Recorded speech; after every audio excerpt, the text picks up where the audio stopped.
हाँ। सबको जय मसीह की।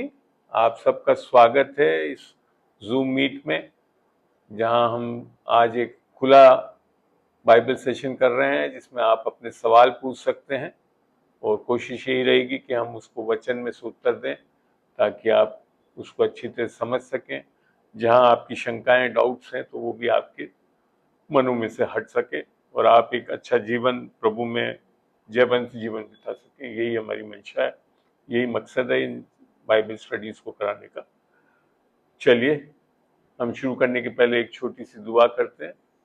प्रभु तेरा धन्यवाद देते हैं यीशु मसीह, इस समय जब हम जुड़े हैं इस प्लेटफॉर्म पे, जूम मीट पे, खुदावन तो आज हमारे को निस्संदेह खुदावन उन प्रकाशन की आत्मा से उन सब चीजों में प्रकाश देगा खुदावन, जहाँ पे हम अभी भी, जहाँ हमारे डाउट्स हैं, शंकाएं हैं खुदावन, ताकि हम सत्य को जाने और सत्य हमें आजाद कर सके खुदावन। धन्यवाद देते खुदावन इन एक एक जन को जो आज जुड़ा है, उन सबको तेरे पवित्र लहू में ढांपता हूँ। सारे इंस्ट्रूमेंट, गैजेट्स, इंटरनेट को खुदावन हम पवित्र लहू में ढांपते हैं, जयवंत होते हैं खुदावन। धन्यवाद देते हैं प्रकाशन की आत्मा से मैं लोगों के बीच में पवित्र आत्मा की सामर्थ्य से खुदावन इन चीजों को सिखा सकूं खुदावन, ताकि ये हर क्षेत्र में खुदावन आजादी पाकर एक अच्छा विश्वासी जीवन बिता सके। इसी मंशा से हम मांगते हैं यीशु के नाम से, आमीन आमीन आमीन। चलिए, कोई आपके और भी कोई प्रश्न हो जो आज जुड़े हुए हैं, कोई प्रश्न पूछना। एक मिनट रुकना।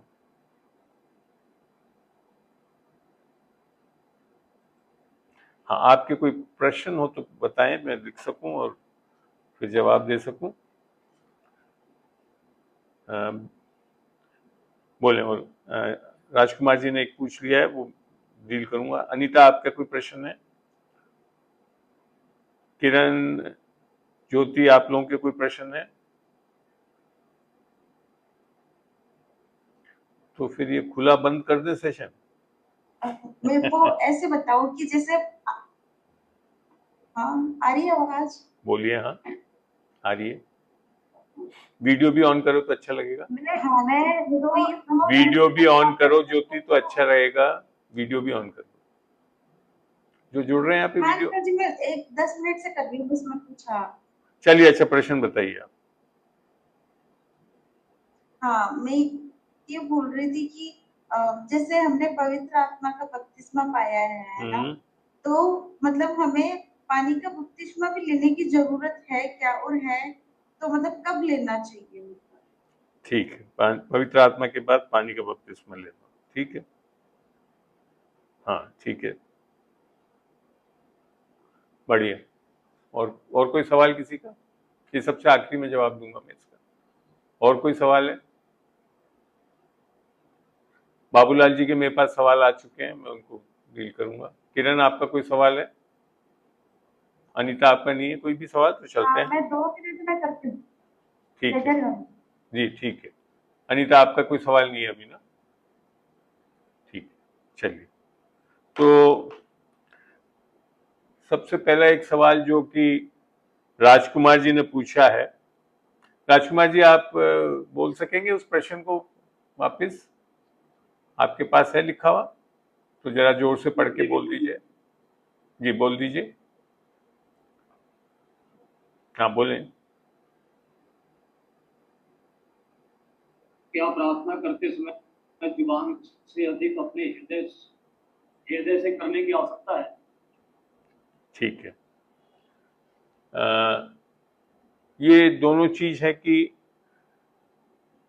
खाली एक से करना नहीं है, दोनों से करना जरूरी है, क्योंकि विश्वास का प्रकटीकरण अंगीकार से होता है, अर्थात जबान से जब बोलते हैं तब होता है। तो बोलना जरूरी है। यीशु मसीह ने भी बार बार बोला, मांगोगे तो दिया जाएगा, खटखटाओगे तो खुलेगा, ठीक है ना। तो उसका अर्थ क्या है कि मांगना तो मैंने फिर कुछ ना कुछ बोलना पड़ेगा हमको, तभी देंगे। इसको देखते हैं। और हृदय से निस्संदेह दोनों चीज को डील करेंगे हम आज।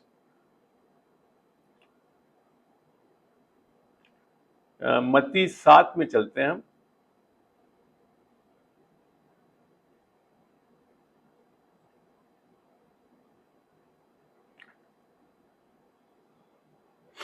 मत्ती 7 में जब यीशु मसीह 7:7 में लिख रखा है, मांगो तो तुम्हें दिया जाएगा, ढूंढो तो तुम पाओगे, खटखटाओ तो तुम्हारे लिए खोला जाएगा। ठीक है ना। फिर लिखा है, क्योंकि जो कोई मांगता है उसे मिलता है, जो ढूंढता है उसे पाता है, जो खटखटाता है उसके लिए खोला जाएगा। ठीक है। तो यहाँ पे जब चीज बोली गई है तो मैंने परमेश्वर चाहता है कि हमको मांगना चाहिए। मांगना जब मुंह से बोलना है इसके लिए कि परमेश्वर हमें को दिखता नहीं है, मगर जब हम इस विश्वास से मांगते हैं कि परमेश्वर है, तो ये हमारा विश्वास का प्रकटीकरण करने का एक तरीका है कि हम विश्वास करते हैं कि परमेश्वर है, और क्योंकि वो दे सकता है इसके लिए हम मांगते हैं। तो ये जो है कि प्रार्थना करते समय बाइबल भी यही बता रही है कि हमको मुंह खोल के मांगना चाहिए निस्संदेह। ठीक है। और जब इसको मत्ती 6 में देखते हैं,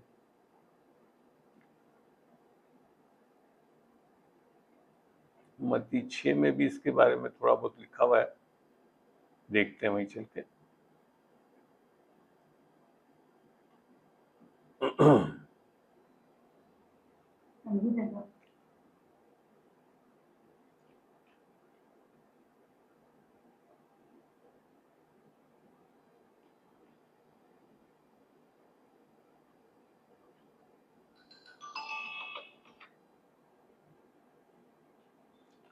जी, इसमें आता है मत्ती 6 में,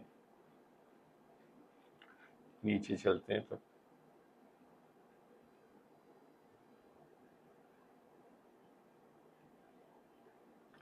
चलो यहाँ के मैं जो बताना चाह रहा हूं वहां पे ये है कि दोनों चीज सत्य है।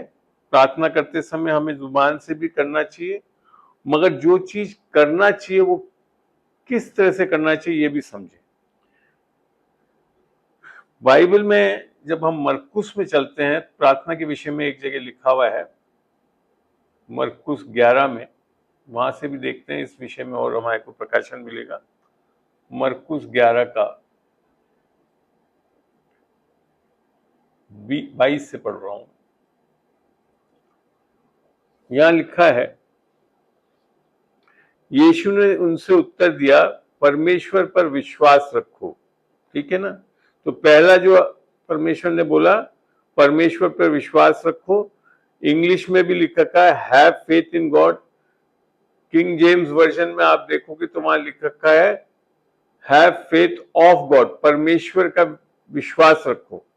तो जब आप परमेश्वर का विश्वास रखोगे तो प्रार्थना करने में सबसे पहले क्या होगा, यहाँ आगे लिखा है, मैं तुमसे सच सच कहता हूं कि जो कोई इस पहाड़ से कहे, अर्थात कहना बोलना जरूरी है प्रार्थना में।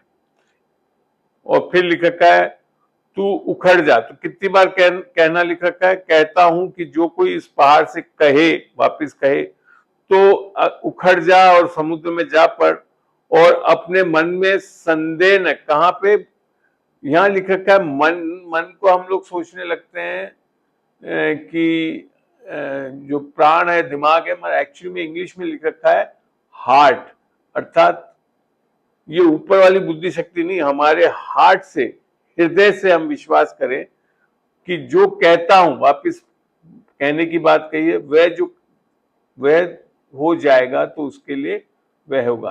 तो दोनों चीज आवश्यकता है प्रार्थना में। अलग अलग तरीके की प्रार्थनाएं हैं। प्रार्थना में हमको निस्संदेह बोलना चाहिए, जबान से बोलना भी चाहिए, और हृदय से विश्वास करना चाहिए, और वहां पे हमारे अंदर संदेह नहीं आना चाहिए।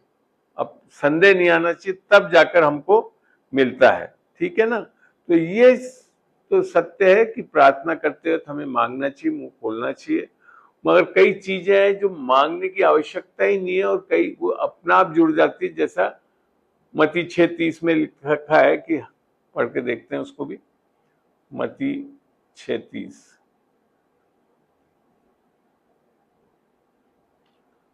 मत्ती 6:30 में चलते हैं, धीरे धीरे चलेंगे, बच्चों को अच्छी तरह देख सकें।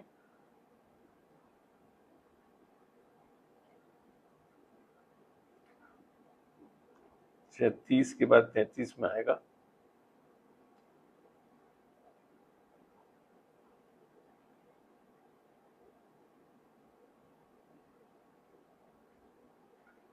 यहां लिख रखा है, इसलिए जब परमेश्वर मैदान की 30 को जो आज है और कल भाड़ में झोंकी जाएगी ऐसा वस्त्र पहनाता है, तो अल्पविश्वासी तुमको क्यों ना पहनाएगा। इसलिए तुम चिंता करके ये ना कहना कि हम क्या खाएंगे, क्या पिएंगे और क्या पहनेंगे। फिर क्या लिखा, क्योंकि अन्य जाति इन सब वस्तुओं की खोज में रहते हैं और तुम्हारा स्वर्गीय पिता जानता है कि तुम्हें ये सब वस्तुएं चाहिए। ठीक है ना। तो ये अन्य जाति लोग इस चीजों के लिए प्रार्थना करते रहते हैं, मगर ये रोजमर्रा जीवन के जीने के लिए। मगर इसलिए लिखा है, इसलिए पहले तुम परमेश्वर के राज्य और उसकी धार्मिकता की खोज, ये हमारी धार्मिकता नहीं है, परमेश्वर के राज्य और परमेश्वर की धार्मिकता की खोज करो तो ये सब वस्तुएं तुम्हें मिल जाएंगी। अर्थात एक तरह से यहाँ तो लिखा है कि हमको मांगने की भी जरूरत नहीं पड़ेगी और ये सब चीजें मिल जाएंगी। मैं फिर वही बात बोलता है, कल के लिए चिंता ना करो, क्योंकि कल का दिन अपनी चिंता आप कर लेगा, आज के लिए आज की ये दुख बहुत है। तो यहाँ पे ये चीज भी समझ में आती है कि कई चीजें हमको मांगने की भी जरूरत नहीं। अगर हम परमेश्वर के राज्य और उसकी धार्मिकता की खोज कर रहे हैं तो हमको ये सब मिल भी जाएगा अपने आप। ठीक है ना। तो ये अलग अलग एक तरह से सिद्धांत दिख रहे हैं बाइबल में कि हम किस चीजों के लिए प्रार्थना करना चाहिए, प्रार्थना कैसी करनी चाहिए। और अन्य भाषा की प्रार्थना जो है वो निसंदेह हमारे हृदय से परमेश्वर की आत्मा करवाता है। पौलुस भी ये बोलता है कि मैं शब्दों में भी बोलूंगा और अन्य भाषा में भी बोलूंगा। तो दोनों तरह की प्रार्थनाएं भी हैं, हम बोल के शब्दों में बोल के भी करते हैं। अन्य भाषा की प्रार्थना निस्संदेह आपके हृदय से होती है, पवित्र आत्मा करवाता है। तो ये अलग अलग तरीके हैं प्रार्थनाओं के जब देखोगे, मगर निस्संदेह दोनों चीज वहां पे जुड़े हुए हैं, बोलना और हृदय से करना, ये बहुत जरूरी है। ठीक है राजकुमार जी, कोई और सवाल है, अभी भी कोई शंका हो तो पूछे, मैं उसको जवाब दे सकूं। आप में से भी किसी को हो तो बताएं। संतुष्ट हैं आप राजकुमार जी इस उत्तर से? जी सर। चलिए जी सर। चलिए, अब बाबूलाल जी ने कुछ मेरे को पहले से ही प्रश्न भेज रखे हैं। बाबूलाल जी आपके पास लिखे हुए हैं वो प्रश्न? बाबूलाल जी हाँ बताइए, आपका पहला प्रश्न क्या है? अच्छी तरह जोर से बोलिएगा। पहला प्रश्न ये है कि तो आदमी स्वर्गों में है तो स्वर्गों को मानते हैं, जानते हैं, फिर भी वो मतलब गलत काम करते हैं, क्या करते हैं और वो मतलब किसी के साथ भेदभाव रखते हैं। तो आपका कहना है कि विश्वासी लोग, आपने कुछ ऐसा लिखा था, निंदा करते हैं, चुगली करते हैं, लड़ाई झगड़े करते हैं विश्वासी होकर। तो इसमें एक चीज समझने की बात यह है, ये लक्षण विश्वासी में होने नहीं चाहिए पहली चीज। मगर अगर करते हैं तो प्रॉब्लम है। जो देखते हैं क्या है, खोलते हैं हम वचन में से। ये आप ही लोग नहीं, इजरायली लोग ने भी करा था ऐसे ही कुछ। परमेश्वर के जन थे ये, परमेश्वर ने चुन रखा था, मगर उसको हमारे लिए उदाहरण के तौर पे दिया हुआ है। पहला कुरिन्थियों 10 में खोल रहा हूं मैं, वहां यूं लिखा हुआ है,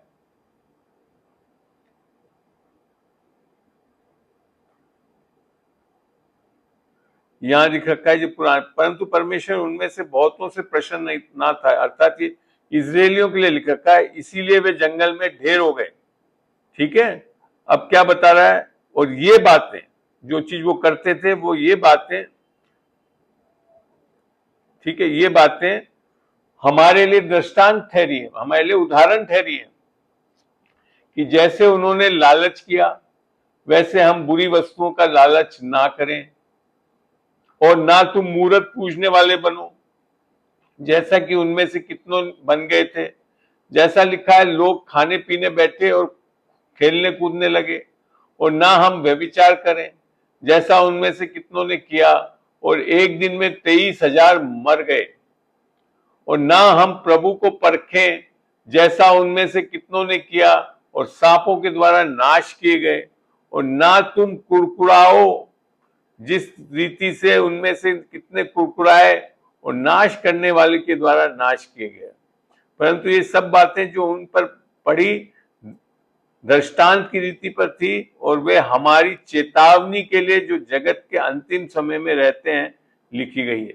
तो जो इजरायली लोग करते थे ये सारी चीजें जैसे ऊपर लिख रखा है, ये चीजें हमको नहीं करना चाहिए। उसमें चुगली करना, लड़ना, झगड़ा करना, कुड़कुड़ाना, ये सब चीजें हमारे जीवन में नहीं होती, नहीं करनी चाहिए, क्योंकि इससे परमेश्वर नहीं शैतान मौका लेकर आपको नष्ट करता है।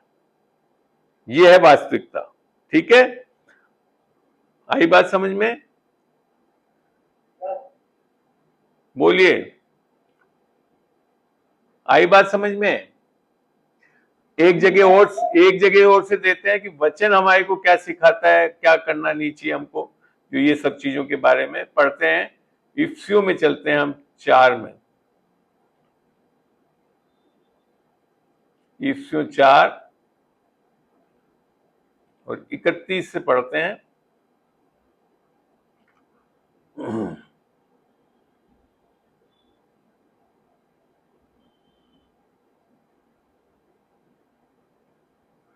इकतीस में लिखा, सब प्रकार की कड़वाहट और प्रकोप और क्रोध और कलह और निंदा सब बैरभाव समेत तुमसे दूर की जाए। और क्या होना चाहिए हमें? एक दूसरे पे कृपालु और करुणामय हो, और जैसे परमेश्वर ने मसीह में तुम्हारे अपराध क्षमा किए वैसे ही तुम भी एक दूसरे के अपराध क्षमा करो। तो यहाँ पे पूरी हिदायत दे दी गई है। तो मेरे ख्याल से आपको अब समझ में आया बाबूलाल जी, क्या तो नहीं करना है और क्या करना है। ठीक है, अब आपका अगला सवाल क्या था, पूछे। हाँ बाबूलाल जी,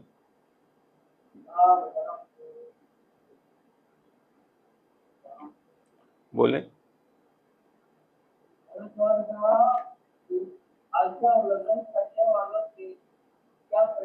आप कह रहे हैं आज्ञा उल्लंघन कार्य वालों का क्या परिणाम होगा। देखते हैं मोटे रूप से क्या चीजों से परमेश्वर खुश नहीं होता। 2-3 जगह देखते हैं। पहली चीज तो देखते हैं पहला कुरिन्थियों 6:9 में, पहला कुरिन्थियों 6:9 में चलते हैं, वहां देखते हैं क्या लिखा हुआ है। यहां लिखा है, क्या तुम नहीं जानते कि अन्यायी लोग परमेश्वर के राज्य के वारिस ना होंगे। धोखा ना खाओ, ना वैश्यागामी, ना मूर्ति पूजक, ना परस्त्रगामी, ना लुच्चे, ना पुरुषगामी, ना चोर, ना लोभी, ना पियक्कड़, ना गाली देने वाले, ना अंधेर करने वाले परमेश्वर के राज्य के वारिस होंगे। माने ये लोग नहीं हो सकते। क्लियर हुआ बाबूलाल जी? मगर फिर आगे कुछ अच्छा लिखा है। ऐसे आगे क्या लिखा है, और तुम में से, माने आप भी, तुम में से कितने ऐसे ही थे, है नहीं लिख रखा। ये हम जब तक विश्वासी नहीं भी बने, प्रभु को अपना उद्धारकर्ता ग्रहण नहीं करा, हो सकते थे हम। मगर गुड न्यूज क्या है, परंतु तुम प्रभु यीशु मसीह के नाम से और हमारे परमेश्वर के आत्मा से धोए गए और पवित्र हुए और धर्मी ठहरे हो। ठीक है, तो मगर ये क्या है, यहां क्या बताना चाहता हूं आपको मैं, ये सब करने वाले तो नहीं जा सकते, मगर अगर यीशु मसीह को अपना उद्धार करता प्रभु ग्रहण कर लिया, नया जन्म पा लिया, पवित्र आत्मा हमारे हृदय में बसावट कर गई, तो ये सब चीजें फिर क्या हो जाती है, थे। ये करने वाले नहीं रहते हम। आई बात समझ में? मने इनकी माफी मिल सकती है कब? जब हम यीशु मसीह के उद्धार को ग्रहण करते हैं तो इन सब चीजें माफी मिलती है, और इसमें फिर हम बने नहीं रहते, क्योंकि बाइबल यही बता रही कि हम थे, अब नहीं रहेंगे इसमें। बाइबल के हिसाब से क्या होगा न्याय में, किस किस का होगा न्याय, देखते हैं और चलते हैं प्रकाशित वाक्य में। रेवलेशन 20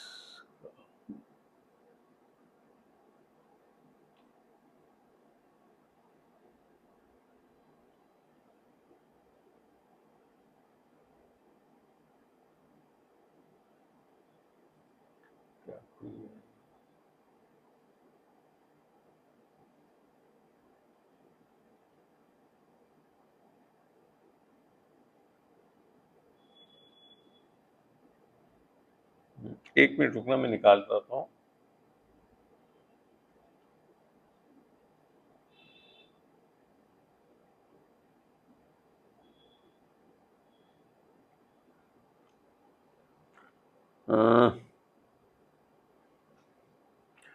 प्रकाशित वाक्य में जो वचन है मैं भूल रहा हूं, 21 का 8 होगा। प्रकाशित वाक्य 21 का 8 खोलता हूं, वहां दिखेगा आपको कौन कौन कहां डाले जा रहे हैं। ये रहा 21 का 8, इसमें लिखा है परंतु डरपोकों, अविश्वासियों, घिनौनियों, हत्यारों, व्यभिचारियों, जादू टोना करने वाले, मूर्ति पूजकों और सब झूठों का भाग उस झील में मिलेगा जो आग और गंधक से जलती रहती है, वह दूसरी मृत्यु है। तो यहाँ पे समझ में आ रहा है आपको कौन डाले जा रहे हैं? वही जो जैसे लिखा, पहले हो सकते थे, बच सकते हैं, मगर अगर नहीं बचे और ऐसी करते रहेंगे तो कहां जाएंगे? इस जगह जाएंगे जैसा परमेश्वर का वचन बता रहा है। आई बात समझ में बाबूलाल जी? ठीक है ना? मगर आज्ञा उल्लंघन करते करते हुए अगर आपको समझ में आ जाए कि अब ये गलत है और हम प्रभु का, यीशु मसीह का उद्धार ले लें, क्षमा ले लें, उसके लहू से पवित्र कर दिए जाए, तो फिर क्या हो जाते हैं हम? उद्धार पाने के बाद क्या होता है हमारे अंदर, वो भी देखते हैं हम। इफिसियों 2 में चलते हैं। अब दिखाता हूं उद्धार से क्या फर्क पड़ता है हमारे अंदर, ये भी देखना जरूरी है। 2:8 इफिसियों 2:8 में लिखा है, क्योंकि विश्वास के द्वारा अनुग्रह ही से तुम्हारा उद्धार हुआ है, और ये तुम्हारी ओर से नहीं वरन परमेश्वर का दान है। अर्थात हमारा उद्धार हमारे कुछ अच्छे करने से नहीं होता है, आगे बता दिया, और ना कर्मों के कारण, ऐसा ना हो कि कोई घमंड करे। अब हमारा उद्धार हो गया, हमको विश्वास मिल गया, अनुग्रह मिल गया, तो उसके बाद क्या हो गया? हम यीशु मसीह में आ गए। तो आगे क्या लिखेगा? क्योंकि हम परमेश्वर की रचना है, अर्थात हमारा नया जन्म हो गया, हम नई सृष्टि बन गए। दूसरा Corinthiयों 5:17 बताता, जो यीशु मसीह में है वो एक नई सृष्टि है, पुरानी बातें जाती रही, सब कुछ नया हो गया। अब ऐसा व्यक्ति क्या करता है? और मसीह में उन भले कामों के लिए सजे गए जिन्हें परमेश्वर ने पहले से हमारे करने के लिए तैयार करा, पाप करने के लिए नहीं। जब हमारे ऊपर अनुग्रह और विश्वास से हम जब उद्धार पाते तो हम क्या हो जाते हैं? भले कामों को करने के लिए। आमीन। एक जगह और से भी देखते हैं, हम चलते हैं इधर पे तीतुस में चलते हैं और 2 का 11 पढ़ के देखते हैं, 11 से 14 पढ़ेंगे हम। यहां शायद आपने एक और सवाल भी पूछा था मेरे से कि परमेश्वर की करुणा सभी के लिए है, तो यहां लिख रखा है ऐसे ही 11 में लिख रखा, क्योंकि परमेश्वर का अनुग्रह प्रकट है जो सब मनुष्यों में उद्धार लाने में सक्षम है। तो आपके एक ही सवाल का जवाब मिल गया यहाँ पे कि अनुग्रह सबके लिए है, और ये और कोई नहीं, यीशु मसीह स्वयं है अनुग्रह। और वो जब हमारे हृदय में आता है, यीशु की आत्मा हम पाते, तो वो क्या करता है? हमें चिताता है कि हम अभक्ति और सांसारिक अभिलाषाओं से मन फेर के, एक मिनट रुकिएगा जरा, तो यहाँ क्या लिख रखा है? और हमें चिताता है कि हमें अभक्ति और सांसारिक अभिलाषाओं से मन फेर कर इस युग में, इस बुरे युग में संयम और धार्मिकता से और भक्ति से जीवन बिताएं। तो जब भी अनुग्रह के विषय में बताया गया है बाइबल में, तो उसका जो आगे क्या निकल के आता है, हम सही चलने वाले हो जाते हैं। आगे लिखा है 13 में, और उस धन्य आशा की अर्थात अपने महान परमेश्वर और उद्धारकर्ता यीशु मसीह की महिमा के प्रकट होने की प्रतीक्षा करते रहें, जिसने अपने आप को हमारे लिए दे दिया। ये सुसमाचार है कि हमें क्या करे, हर प्रकार के अधर्म से छुड़ा ले और शुद्ध करके, वो शुद्ध करता है और हमें को हर प्रकार के अधर्म से छुड़ा लेता है और अपने लिए एक ऐसी जाति बना दे जो क्या करने वाले हो, भले भले कामों में सरगर्म हो। तो आप लोगों को समझ में आया यहाँ पे कि हमारे को अगर ये उद्धार मिल रहा है तो क्या होते हैं हम, बुरे काम पापों को करने वाले नहीं होते हैं। तो विश्वासी लोग जो अगर पाप कर रहे हैं तो या तो उद्धार पाया ही नहीं उन्होंने, पाप में ही लगे हुए हैं, सब चीजों में अटके हुए हैं, तो वास्तव में उद्धार समझा ही नहीं है, क्यों अनुग्रह लिया ही नहीं है, इसके लिए उसी में धसे रहते हैं। या विश्वासी लोग नहीं होता, अविश्वासी लोगों को पाप करने का धुन रहती है, इसके लिए उद्धार नहीं पाते। इसको भी दिखाता हूं मैं आपको। तो आप अगर ऐसे लोगों के आपके सामने आते हैं तो इसको समझें कि वे ऐसे क्यों बने हुए हैं। हम चलते हैं यूहन्ना में 3 में और 19 देख रहे हैं हम यहाँ पे। यूहन्ना 3 का 19 में लिखा है, क्योंकि जो कोई बुराई करता है वह ज्योति से बैर रखता है और ज्योति के निकट नहीं आता, ऐसा ना हो कि उसके कामों पर दोष लगाया जाए। तो ये एक कारण भी है, वो विश्वासी बने ही नहीं है, उद्धार पाए ही नहीं है, उनको मजा आता है पाप करने में, इसके लिए वो ज्योति से बैर रखते हैं और ज्योति के निकट नहीं आते। मुंह से जरूर बोल देते हैं हाँ यीशु मसीह प्रभु फलाना है, मगर अभी तक हृदय से उन्होंने उसको नहीं कराया।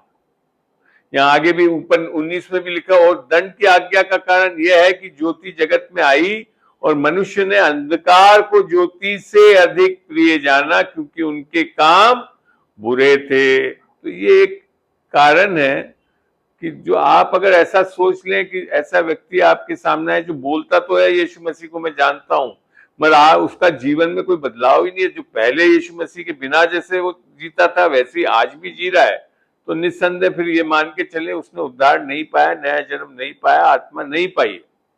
क्योंकि उद्धार अनुग्रह होने से क्या देखा हमने, पाप में से निकल आते हैं, संयम में चलते हैं, भक्ति में चलते हैं। ठीक है ना। तो बाबूला जी आपको काफी हद तक समझ में आ रही है बातें, आप लोग सबको समझ में आई कि क्या प्रॉब्लम है और कैसे है, निदान क्या है। निस्संदेह उद्धार ही निदान है इन सब चीजों का।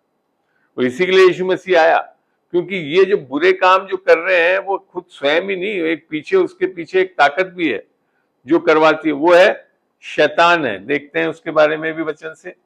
पहला यूहन्ना में चलते हैं, पहला यूहन्ना पत्री और उसका 3 का 8 पढ़ रहा हूं।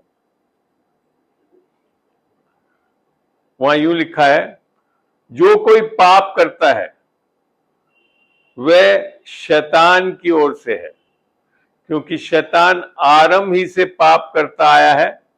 परमेश्वर का पुत्र इसलिए प्रकट हुआ कि शैतान के कामों को नाश करे। आई बात समझ में। अब आगे क्या लिख रखा है, जो कोई परमेश्वर से जन्मा, अर्थात नया जन्म हमारी आत्मा में आ गया, तो वह पाप नहीं करता, क्योंकि उसका बीज उसमें बना रहता है और वह पाप कर ही नहीं सकता, क्योंकि वह परमेश्वर से जन्मा है। तो आशा करता हूं कि आप इन वचनों से समझ रहे होंगे कि हमारा जो उद्धार है वो एक ऐसी सामर्थ्य है, एक अनुग्रह जो मिला है वो ऐसी सामर्थ्य है कि हम पहले जो नहीं कर पाते थे उसको भी अब हम बड़े आसानी से कर सकते हैं। और हम ओवरकमर को क्या बोलते हैं, हम इंग्लिश में तो ओवरकमर बोलते हैं, मतलब बड़े आराम से पाप पे विजय पा सकते हैं, संयम पा सकते हैं। ठीक है। हाँ बाबूला जी, तो आपका तीसरा प्रश्न का भी उत्तर मिल गया ना, क्या करुणा सभी के लिए, निस्संदेह सभी के लिए, अभी जैसे हमने पढ़ा। अनुग्रह सबके लिए, यीशु मसीह सबके लिए प्रकट हुआ है और वही एक उद्धार का कारण है। उसी के द्वारा ही अनुग्रह परमेश्वर का मिलता है और कोई भी नहीं है जो अनुग्रह दे सकता है परमेश्वर का हमें। और क्या सवाल आपका?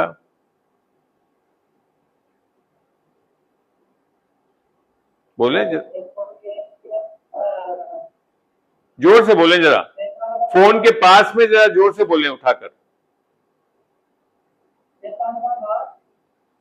शैतान का नाश कैसे होगा, है ना ये? हाँ ठीक है, इसको भी देते हैं, देखते हैं अपन।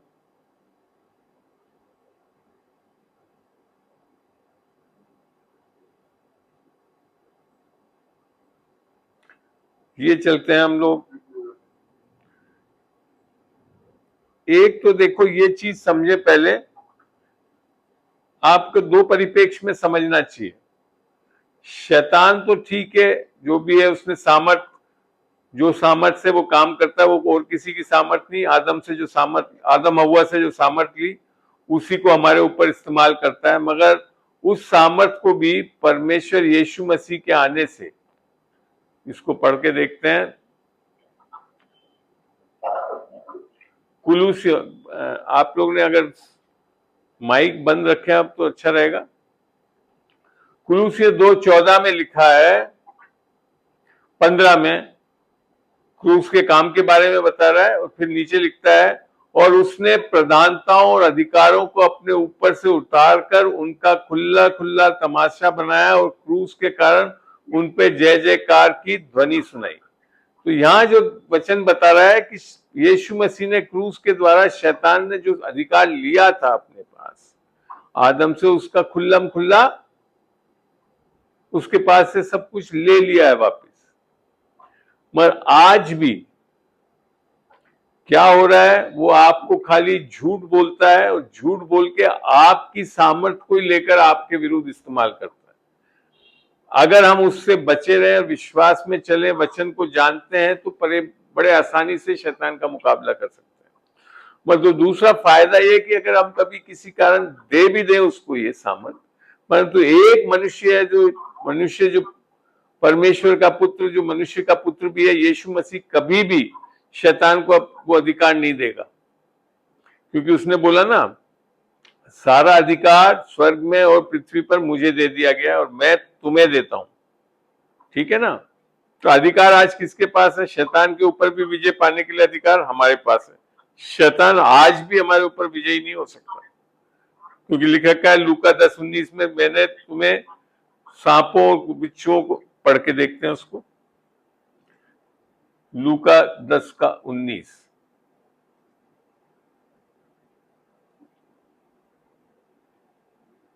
लूका 10:19 में क्या लिखा हुआ है देखते हैं।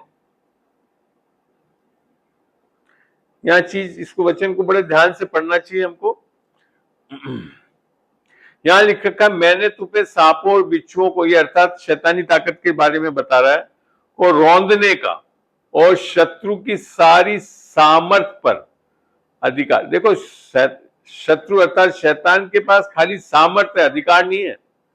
उसका अधिकार किसके पास है? हमारे पास है। और किसी वस्तु से तुम्हें कुछ हानि ना होगी। आमीन। तो शैतान को आज हम बहुत आराम से कुचल सकते हैं। एक जगह और भी पढ़ के देखते हैं, समझ में आएगा। पढ़ते हैं याकूब 4:7। अच्छा लग रहा है आप लोगों को? सीख रहे हैं? बहुत अच्छा लग रहा है। चलिए, हाँ, बहुत अच्छी बात है।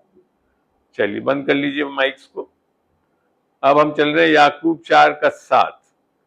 नए नियम में आकर परमेश्वर आप शैतान को नहीं कर रहा, क्योंकि यीशु मसीह ने उसको सारा कुछ निहत्ता कर दिया। अब क्या कह रहा है? इसलिए परमेश्वर के अधीन हो जाओ। परमेश्वर के अधीन मतलब परमेश्वर की धार्मिकता जो विश्वास से मिलती है उसको पा लेते हैं, तो हम यीशु मसीह के अधीन हो जाते हैं और शैतान का फिर हम सामना कर सकते हैं, तो वे तुम्हारे पास से भाग निकलेगा।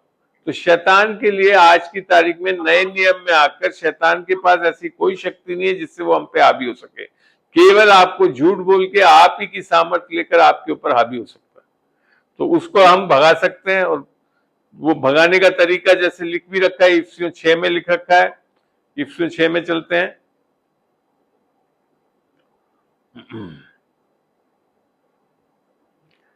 6 का 20 में चलते हैं। 18, 19, 20 में कहीं आएगा।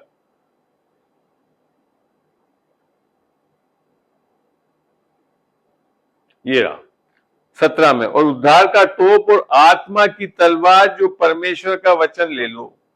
तो किससे तलवार रूपी क्या है? वचन है, जिससे आप शैतान का बड़े आसानी से मुकाबला कर सकते हैं। आमीन। एक जगह और चल के देखते हैं, इफ्सियों में ही, इफ्सियों में 1 में चल के देखते हैं।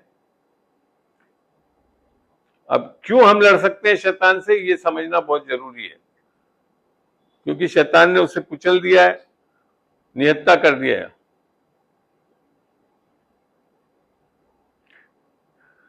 कैसे लड़ सकते हैं इसको यहां देखते हैं। यहां पौलुस एक प्रार्थना कर रहा है कि ये पहला इफ्सियों 1 का 17 है ये, कि हमारे प्रभु यीशु मसीह का परमेश्वर जो महिमा का पिता है तुम्हें बुद्धि की आत्मा और अपने ज्ञान का प्रकाश दे, और तुम्हारे मन की आंखें ज्योतिर्मय हो, कि तुम जान लो कि हमारे बुलाहट की आशा क्या है और पवित्र लोगों में उसकी विरासत की महिमा का धन कैसा है। आगे लिखता है, और उसकी सामर्थ्य हमारी ओर जो विश्वास करते हैं कितनी महान है। छोटी मोटी नहीं है, कितनी महान है। उसकी शक्ति के प्रभाव के उस कार्य के अनुसार। कौन सा कार्य है ये? जो उसने मसीह के विषय में किया, कि उसको मरे हुओं में से जिलाकर स्वर्गीय स्थानों में अपनी दाहिनी ओर सब प्रकार की प्रधानता और अधिकार, सब प्रकार की प्रधानता और अधिकार और सामर्थ्य और प्रभुता के और हर एक नाम के ऊपर, जो न केवल इस लोक में और आने वाले लोक में भी लिया जाएगा, बैठाया, और सब कुछ उसके पांव तले कर दिया, और उसे सब वस्तुओं पर शिरोमणि ठहराकर किसको दे दिया? अपने पास नहीं रखा, कलीसिया को दे दिया, अर्थात हमको और आपको दे दिया।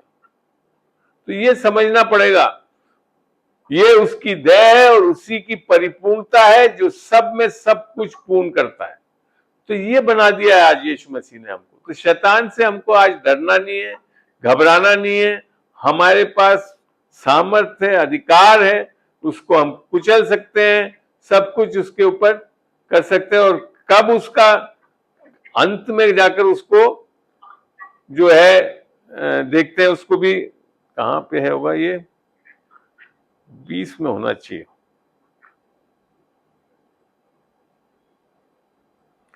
चलिए प्रकाशित वाक्य में चलते हैं हम। प्रकाशित वाक्य के 20 का देखते हैं, उधर समझ में आएगा शैतान का कैसे अंत करा जाएगा।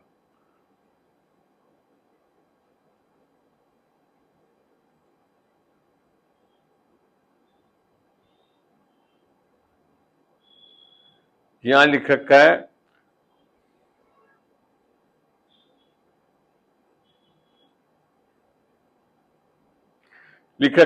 फिर मैंने एक स्वर्गदूत को स्वर्ग से उतरते देखा, जिसके हाथ में अथाह कुंड की कुंजी और एक बड़ी जंजीर थी। और इस स्वर्गदूत ने उसने उस अजगर अर्थात पुराने सांप, ध्यान आता है सांप कहां बताया गया है? उत्पत्ति में, को जो शैतान है, पकड़कर, आप में से किसी लोगों ने अभी तक अपना म्यूट नहीं करा है, काइंडली म्यूट कर लें अपने, ताकि पीछे की आवाजें नहीं आए। हाँ, शैतान है, पकड़कर 1000 वर्ष के लिए पहले तो बांध दिया, फिर उसे अथाह कुंड में डालकर बंद कर दिया, और उस पर मोहर कर दी कि वह 1000 वर्ष के पूरे होने तक जाति जाति के लोगों को फिर न भरमाए। उसके बाद अवश्य है कि थोड़ी देर के लिए फिर खोला जाएगा। ये भी सत्य है, खोला जाएगा। फिर लिख रखा है,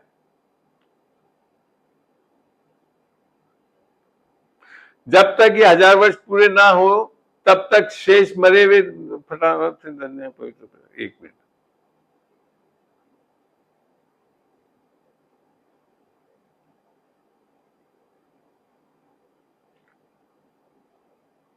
फिर लिखा 10 में, और उनको भरमाने वाले शैतान आग और गंधक की उस झील में, जिसमें वे पशु और झूठा भविष्यवक्ता भी होगा, डाल दिया जाएगा, और वे रात दिन युगान युग पीड़ा में तड़पते रहेंगे। ये है शैतान का अंत में जाकर फैसला, इस तरह से होगा।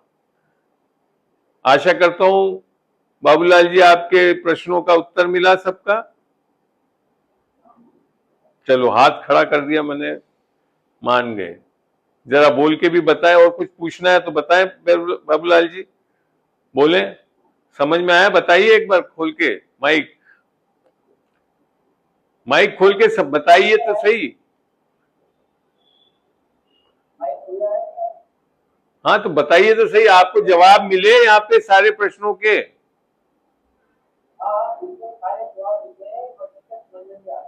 चलिए, बहुत बहुत धन्यवाद। आपका ये चीज हमारे को प्रोत्साहित करती है कि हम और सिखाएं इस चीजों को। चलिए, और किसी का कोई सवाल हो तो पूछें। एक मैं अभी वो बताऊंगा जो ज्योति ने पूछा था, वो आखिरी में बताऊंगा, मैंने बताया था। और कोई सवाल है? अभी तो 1 घंटे भी नहीं हुए हैं जी। जूली बोलिए। 1 मिनट पहले जूली जी का सवाल ले लूं, और फिर 1 मिनट राजकुमार जी आपसे भी पूछता हूँ। बोले जूली जी। अंकल जी, बुद्धि, ज्ञान और समझ, बुद्धि, 3 में क्या अंतर है अंकल? बुद्धि, ज्ञान और समझ। ठीक है। आपका राजकुमार जी क्या सवाल है? ऐसा जैसे प्रकाशित वाक्य में लिखा हुआ है 21:8 में भी, पर डरपोकों और विश्वासियों और घिनौनों और हत्यारों और व्यभिचारियों और चोरों और मूर्ति पूजकों और सब भूतों का आग झील में मिलेगा जी, जो आग और गंधक से जलती रहती है, और यह दूसरी मृत्यु है जी। यहाँ पर हमें डरपोक को एक शब्द है साहब हैं? भाई आप लोग, बाकी लोग माइक बंद करें। जूली जी आप भी माइक बंद कर ले प्लीज। हाँ हाँ, बोले अब यादव राजकुमार जी। आपने कर लो अपना। हाँ, सब बंद रखें, जब बातें चल रही है तो बंद करके रखें। बीना जी आपसे बोल रहे हैं माइक बंद कर लीजिए आप। नहीं तो मेरे को बंद करना पड़ेगा। चलिए, हाँ अब बोलिए राजकुमार जी। डरपोक से एक शब्द है, तो ये डरपोक को मतलब किस तरह से इंसान को लेना चाहिए? जैसे किसी को गाली दे दिया, उसको जवाब नहीं दिया, इसको डरपोक कहेंगे, या तो डरपोक हमको समाज पता है इसमें वास्तव में कौन है डरपोक? की बाइबल से देखते हैं। ये सब चीजें तो है ही, डरते हैं जो वो गलत है, नहीं डरना चाहिए हमको। चलते हैं 1 यूहन्ना 4, 1 यूहन्ना और 4 में, और हम पढ़ते हैं 17 के आसपास में, 16-17 में देखते हैं।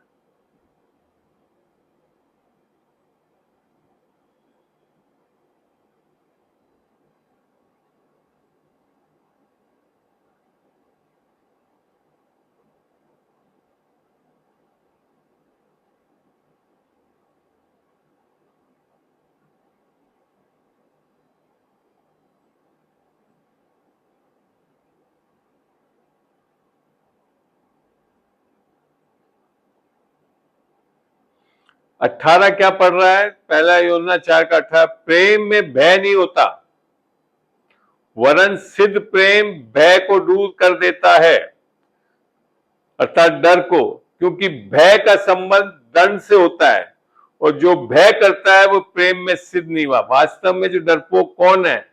जो परमेश्वर को, जो धर्म में चलने वाले, वो परमेश्वर के साथ किसके कारण डरते हैं पता? परमेश्वर से डरते हुए कि हमने कुछ गलत करा तो कुछ हो जाएगा। तो ऐसे लोगों को कहां जाना है? नरक के कुंड में। जो धर्म में चलने वाले वो गलत डर रखते हैं। वास्तव में जो परमेश्वर के प्रेम को जान चुके हैं तो वो सिद्ध हो चुके हैं, और परमेश्वर के इस तरह से नहीं डरते हैं, बस वो एक ऐसा भय रखते हैं, अर्थात आदर के कारण परमेश्वर को से भय रखते हैं। तो जो डरपोक है वो ये लोग हैं, और ऐसे लोग जो कि परमेश्वर से इस प्रकार डरते हैं, वो उनके लिए लिखा है। बाकी और बात सही है, बाकी चीजें भी कहीं ना कहीं इसी के कारण आता है डर हमारे अंदर, है ना। वो परमेश्वर ने हमारे को डर की आत्मा नहीं दी है, परंतु सामर्थ, सद्बुद्धि और संयम की आत्मा दी है। शैतान हमारे अंदर डर डालता है, तो ऐसे शैतान के डर से डरते रहना भी गलत है हमारे लिए एक तरह से, क्योंकि शैतान पे विजय पा चुका है परमेश्वर। तो परमेश्वर ने हमको डर की आत्मा दी नहीं है। तो आप समझ में आ रहा है वहां डरपोक का मतलब क्या है? आ गई बात समझ में राजकुमार जी? जी सर। चलिए, हाँ, जूली का आपका सवाल था बुद्धि, ज्ञान और समझ। एक वचन से देखते हैं, देखो मैं हो सका तो क्लियर कर पाऊंगा। पहला कोरिन्थियों में ले जा रहा हूं, वहां अच्छी तरह समझ में आए, क्योंकि आत्मिक चीजें जो है वो वचन से ही समझने में अच्छा लगता है मेरे को।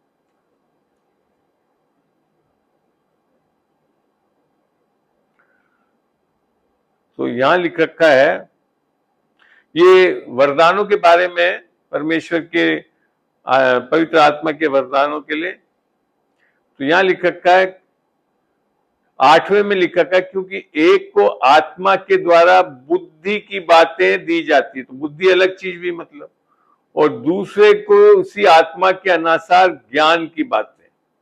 तो इंग्लिश में जब पढ़ोगे तो यहां लिखा है for the one is given by the spirit the word of wisdom, ठीक है ना, to another the word of knowledge. तो बुद्धि की जो है वो वर्ड ऑफ नॉलेज है।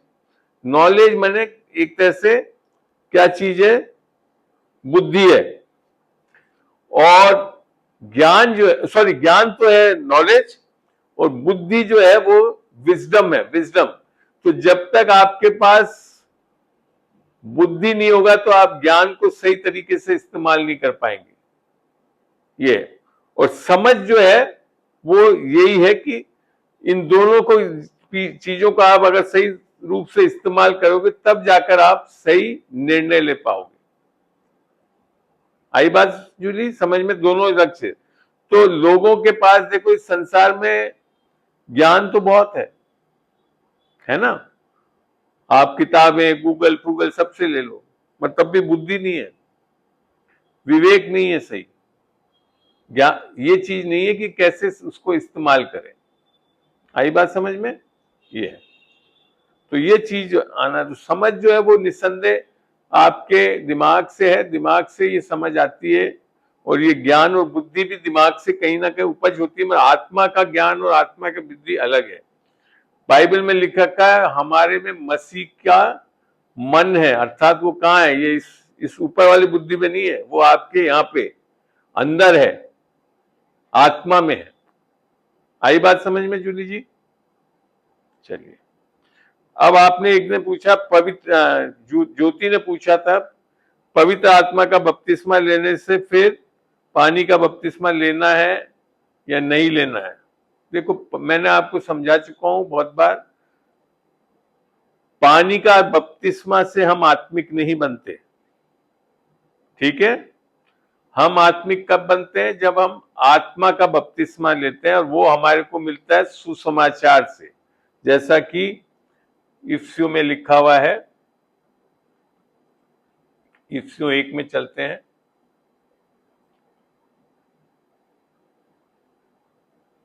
इफिसियों 1 का 12 और 13 पढ़ रहा हूं मैं, और वो भी सुसमाचार से होता है कि हम जिन्होंने पहले से मसीह पर आशा रखी थी उसकी महिमा की स्तुति का कारण है, और उसी में तुम पर भी जब तुमने सत्य का वचन सुना जो तुम्हारे उद्धार का सुसमाचार है, और जिस पर तुमने विश्वास किया, प्रतिज्ञा किए हुए पवित्र आत्मा की छाप लगी, अर्थात बैप्टिज्म ऑफ द स्पिरिट, जिसे बोलते हैं आत्मा की छाप को बोलते हैं पवित्र आत्मा का बपतिस्मा, अर्थात आपकी आत्मा नई कर दी गई है यीशु की आत्मा के द्वारा, ठीक है ना? तो ये जरूरी है आपके उद्धार के लिए। पानी का बपतिस्मा केवल लेने से उद्धार नहीं होता, पहले आपका आत्मा का, और आप कलीसिया में भी कैसे दाखिल होते हैं देखते हैं इसको भी। आप पानी के बपतिस्मे से कलीसिया में दाखिल नहीं होते हैं, आप किससे दाखिल होते हैं देखते हैं। पहला कोरिन्थियों 12 का 13 पढ़ रहा हूं मैं।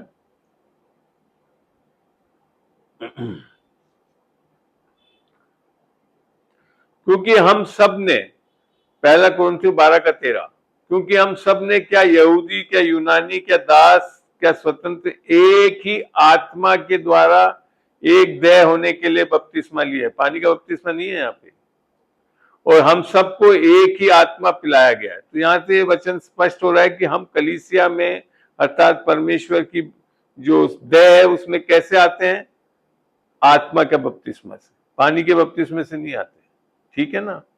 अब बात आती है कि जब आपका आत्मा का बपतिस्मा हुआ तो लोगों को नहीं पता पड़ता। तो पानी का बपतिस्मा लेने का दो कारण है। एक तो लोगों को पता पड़े कि मैंने नया जन्म पा लिया है, आत्मा पा लिया है, मैं यीशु मसीह के पीछे, मैंने उसको उद्धार करता प्रभु ग्रहण कर लिया। तो लोगों को बताने के लिए पानी का बपतिस्मा, एक तो ये कारण है। दूसरा देखते हैं पानी का बपतिस्मा, जिसके लिए सही में समझने के लिए देखना जरूरी होगा कि यीशु मसीह ने भी पानी का बपतिस्मा लिया। वो क्यों लिया? वो कारण है नए नियम में आकर पानी का बपतिस्मा लेने का। चल के पढ़ते हैं, चलते हैं मती में, मती 3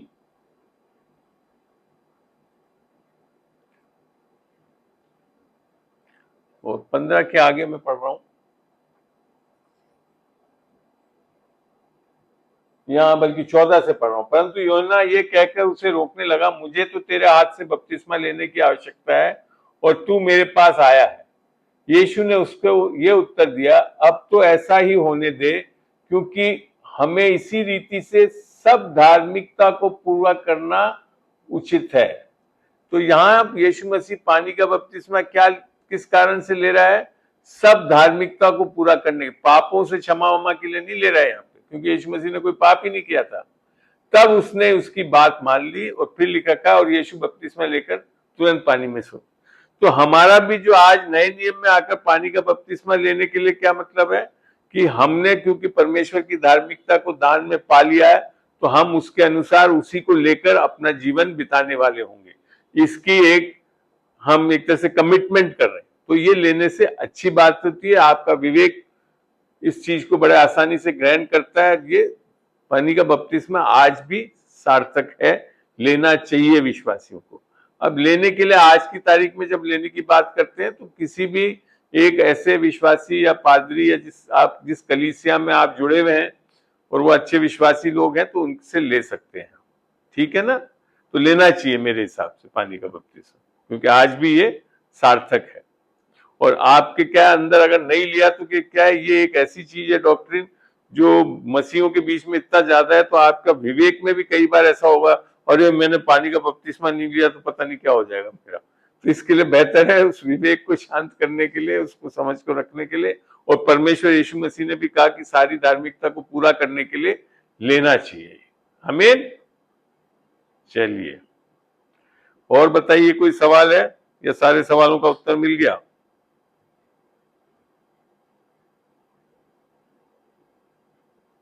है कोई सवाल या बंद करें हम? आज तो बहुत जल्दी हो जाएगा, 3 बजे ही बंद कर रहा हूँ।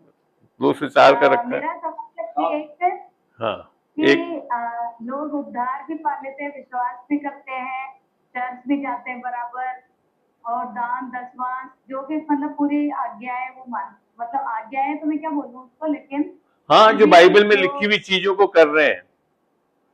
हाँ, वो सारी चीजें कर रहे हैं, लेकिन उसके बावजूद भी उनके अंदर एक ढीठपन है कि उनकी मतलब अहंकार और वो चीजें कई बार निकलती नहीं है। तो जैसे मैं कहती हूँ कि मेरे पास कोई लोग आ रहे हैं, तो उनको इतना समझाने के बावजूद। एक मिनट धीरे धीरे बोलो बेटा। हाँ, क्या बोल रही हो?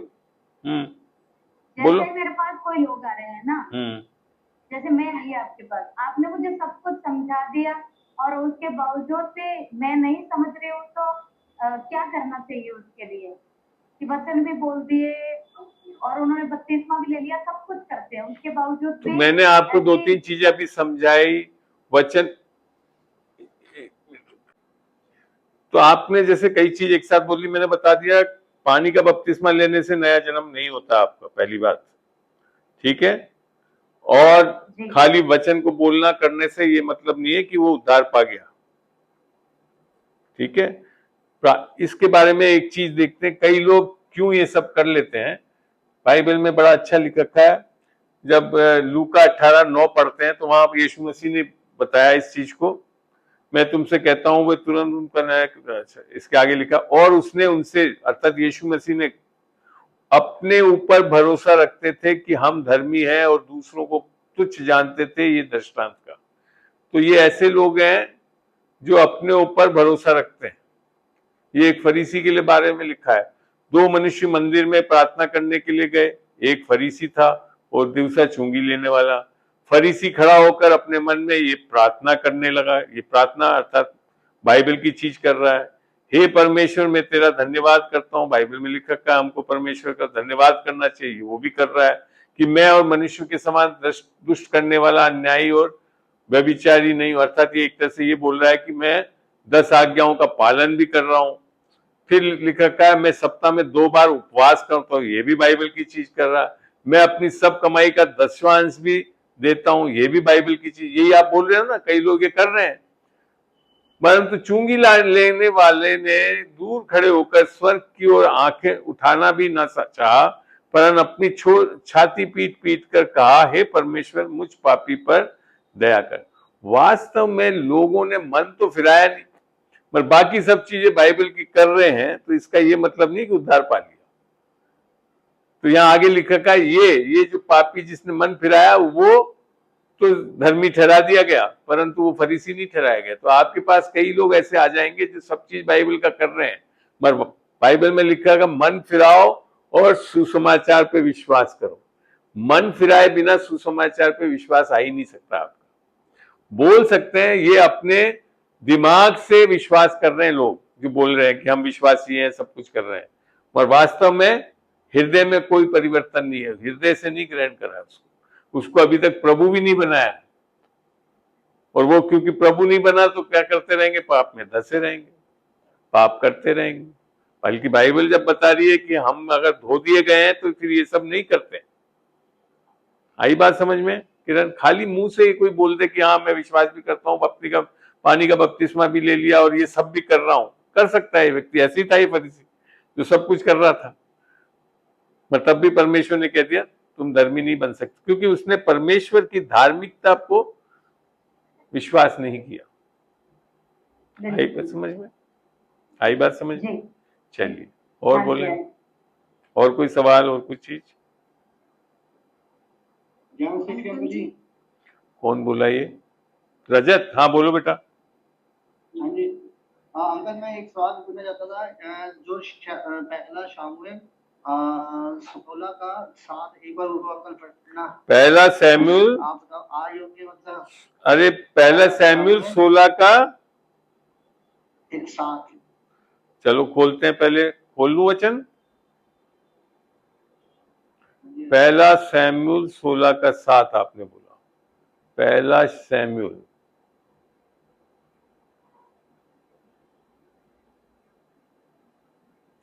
पहला सैमुएल 16:7 खोल रहा हूं जी।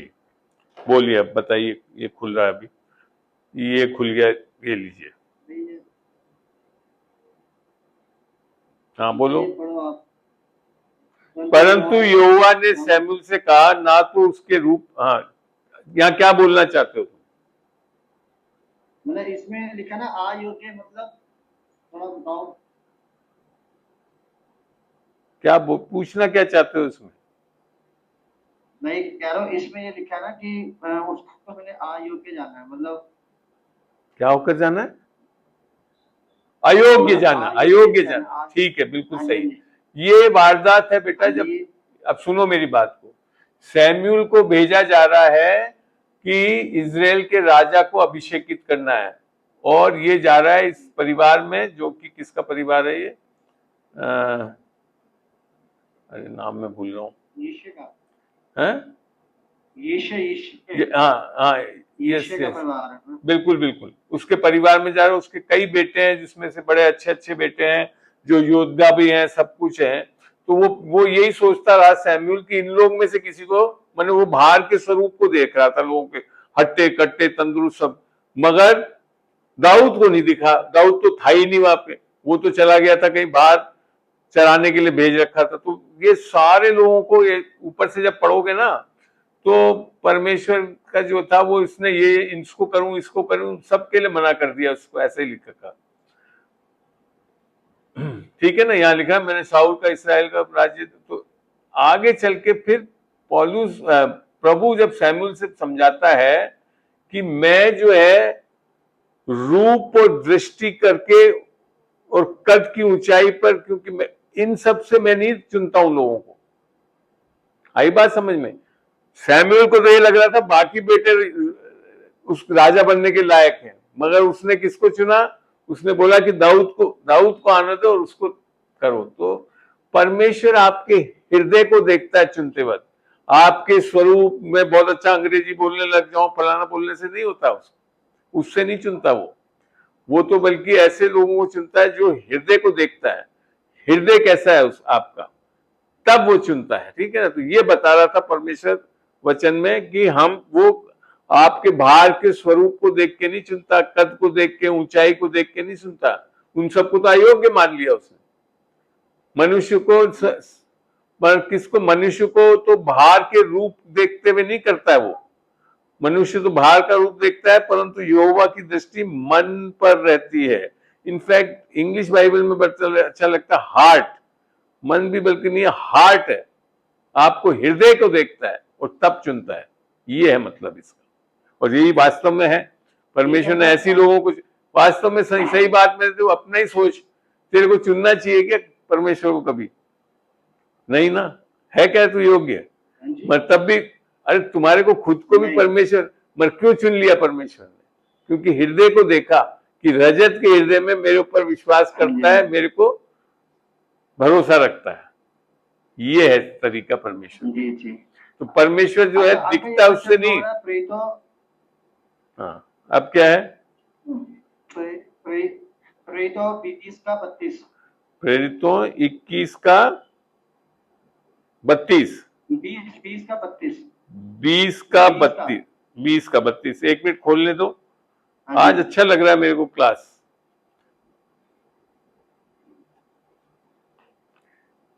प्रेरितों को चलते हैं एक्स में, एक्स का 20 और 32 पूछ रहे हैं ये जी। खुल रहा है 20 का 32, क्या लिखा है देखते हैं जी। और अब मैं तुम्हें परमेश्वर को और उसके अनुग्रह के वचन को सौंप देता हूं, जो तुम्हारी उन्नति कर सकता है और सब पवित्र किए गए लोगों में सहभागी होकर विरासत दे सकता है। जी, इधर क्या नहीं समझ में आया?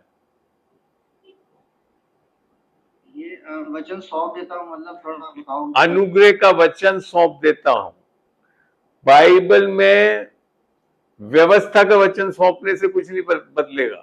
10 नियमों को लेने से आपका कुछ नहीं बदलेगा। अनुग्रह से सब कुछ बदल जाता है। अनुग्रह क्यों? क्योंकि अनुग्रह स्वयं यीशु मसीह है। तो अनुग्रह का वचन के लिए बाइबल में लिखा है आदि में वचन था, वचन परमेश्वर। तो यीशु मसीह वचन है और अनुग्रह का वचन और कोई नहीं है। यीशु मसीह को सौंप देता हूं, जो तुम्हारी उन्नति कर सकता है और सब पवित्र किए गए लोगों के से सहभागी होकर विरासत दे सकता है। यीशु मसीह के कारण हमको सारी विरासत मिलती है। हम यीशु मसीह में सब कुछ पाते हैं। तो इस चीज को वो समझा रहा था, अनुग्रह को समझा रहा था। अनुग्रह से बहुत चीजें होती है। अनुग्रह का वचन जब बाइबल में से अनुग्रह के बारे में जब पढ़ोगे ना, तो आपकी उन्नति बहुत जबरदस्त हो जाएगी और पवित्र किए गए लोगों में आप और विश्वासियों में आप बहुत अच्छी सहभागिता कर सकते हो और विरासत दे सकते हो। ये कह रहा है वो।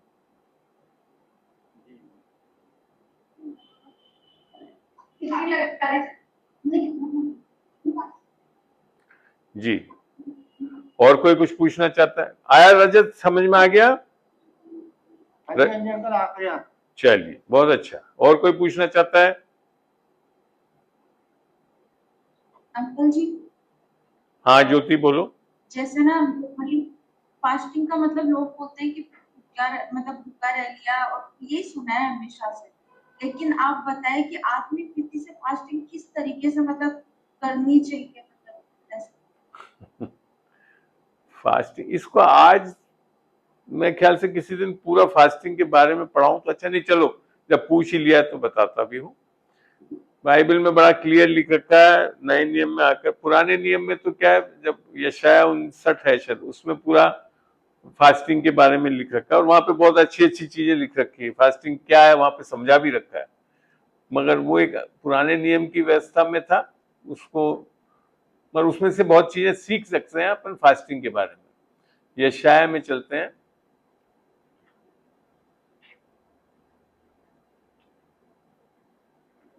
यशाया 59 में होगा,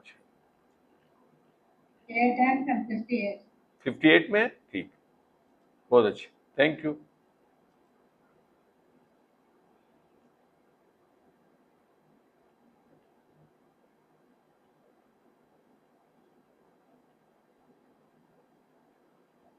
पक्का पता है? हाँ, ये 30 में लिखा है, यशाया 58 का 30 पढ़ रहा हूं। वे कहते हैं क्या कारण है कि हमने तो उपवास रखा परंतु तूने इसकी सुधि नहीं ली, हमने दुख उठाया परंतु तूने कुछ ध्यान नहीं दिया। सुनो, उपवास के दिन तुम अपनी ही, अब बता रहा है परमेश्वर, देखो हमारे उपवास करने का क्या है कि हम भूखे रह लिए, ठीक है ना, और हमने, परंतु तब भी तूने सुधि नहीं लिया, हमने दुख उठाया, कष्ट उठाया, परंतु तूने कुछ ध्यान नहीं दिया। परमेश्वर क्या बोल रहा है? सुनो, उपवास के दिन तुम अपनी ही इच्छा पूरी करते हो और अपने सेवकों से कठिन काम को कराते हो, तो फिर वो बेकार है वो उपवास। फिर आगे क्या लिख रखा है? सुनो, तुम्हारा उपवास का फल ये होता है कि तुम आपस में लड़ते और झगड़ते और दुष्टता से घूंसे मारते हो, और जैसा उपवास तुम आजकल रखते हो उससे तुम्हारी प्रार्थना ऊपर नहीं सुनाई देगी।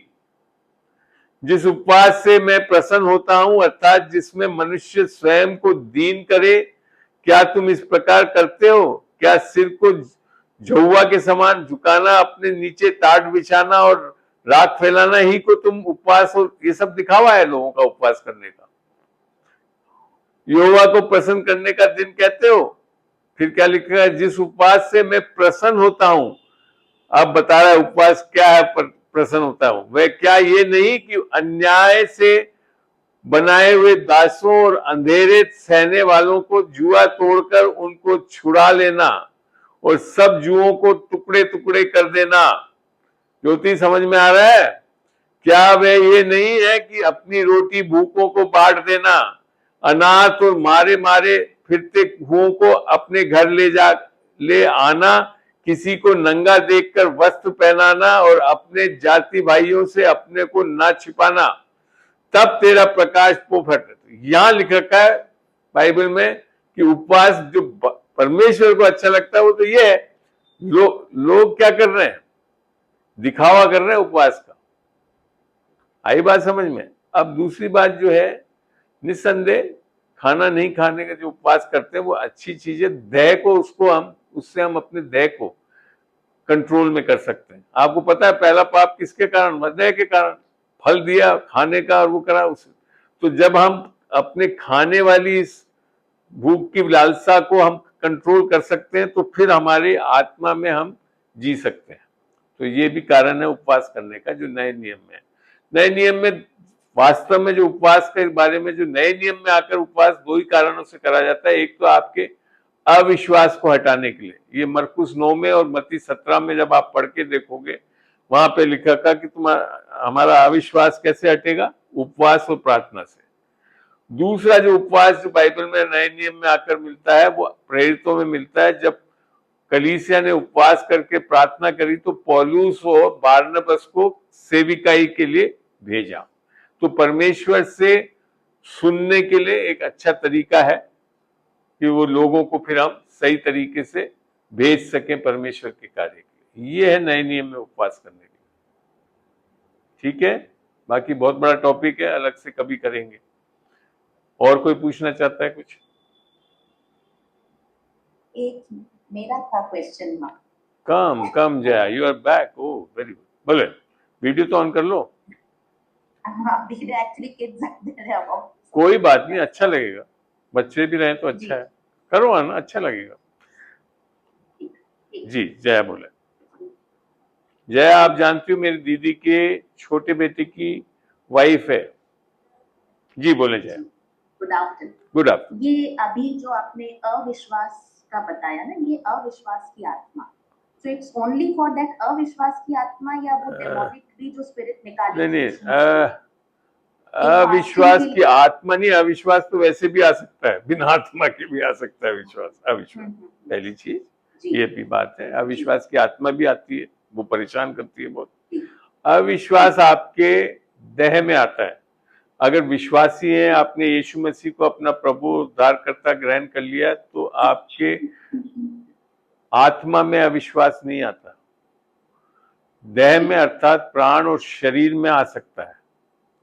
जो ये इंसिडेंस हुआ था अविश्वास के बारे में, जब बताया भी सिखाया, तो वो ये हुआ था कि एक जो दुष्ट आत्मा से ग्रसित बच्चा था, उसका बाप आकर बोलता है, ये मरकुस 9 में आप पढ़ के देख लेना, तो वहां आकर ये होता है कि वो निकाल नहीं पाए थे। वो क्यों? क्योंकि वो देह में जब चलोगे तो आपके अंदर बड़े आसानी से अविश्वास आ जाता है। यहाँ तक कि देह में आप अगर अविश्वास में चल रहे हो, तो यीशु मसीह भी अपने घर में जाकर लोगों के बीच में बड़े काम क्यों नहीं कर पाया? वहां लिख रखा है, क्योंकि उनके अविश्वास के कारण।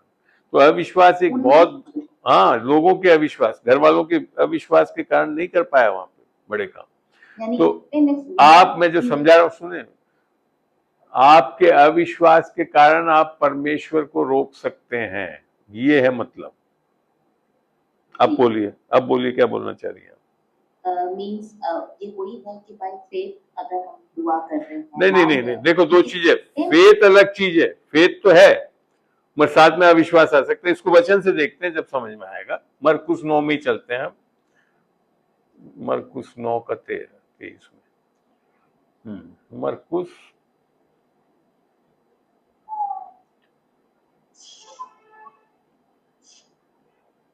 यहाँ जब हम वचन को पढ़ेंगे तो जब आपको समझ में आएगा क्या हो रहा है। मरकुस 9 में 23 में आकर यीशु मसीह आकर उससे बोल रहा है, ये जब उसने नशे गिरा पड़ा ये सब बताया, तो यीशु ने उससे कहा, बाप से कहा, यदि तू कर सकता है, ये क्या बात है, विश्वास करने वालों के लिए सब कुछ हो सकता है। अब यहाँ पे भी बता दूं, यहाँ विश्वास हिंदी में लिख रखा है, यहाँ जो वर्ड इंग्लिश में इफ दाउ कैंस बिलीव, विश्वास नहीं, फेथ नहीं लिख रखा, इफ दाउ हैव फेथ, यहाँ लिख रखा if thou can believe all things are possible to him that believe. जो विश्वास करना और विश्वास अलग चीज। विश्वास तो होना चाहिए हमारे पास परमेश्वर का, ठीक है। अब मगर बालक ने उत्तर क्या दिया? बालक के पिता ने तुरंत पुकार कर कहा, हे प्रभु, मैं विश्वास करता हूं, बिलीव करता हूं।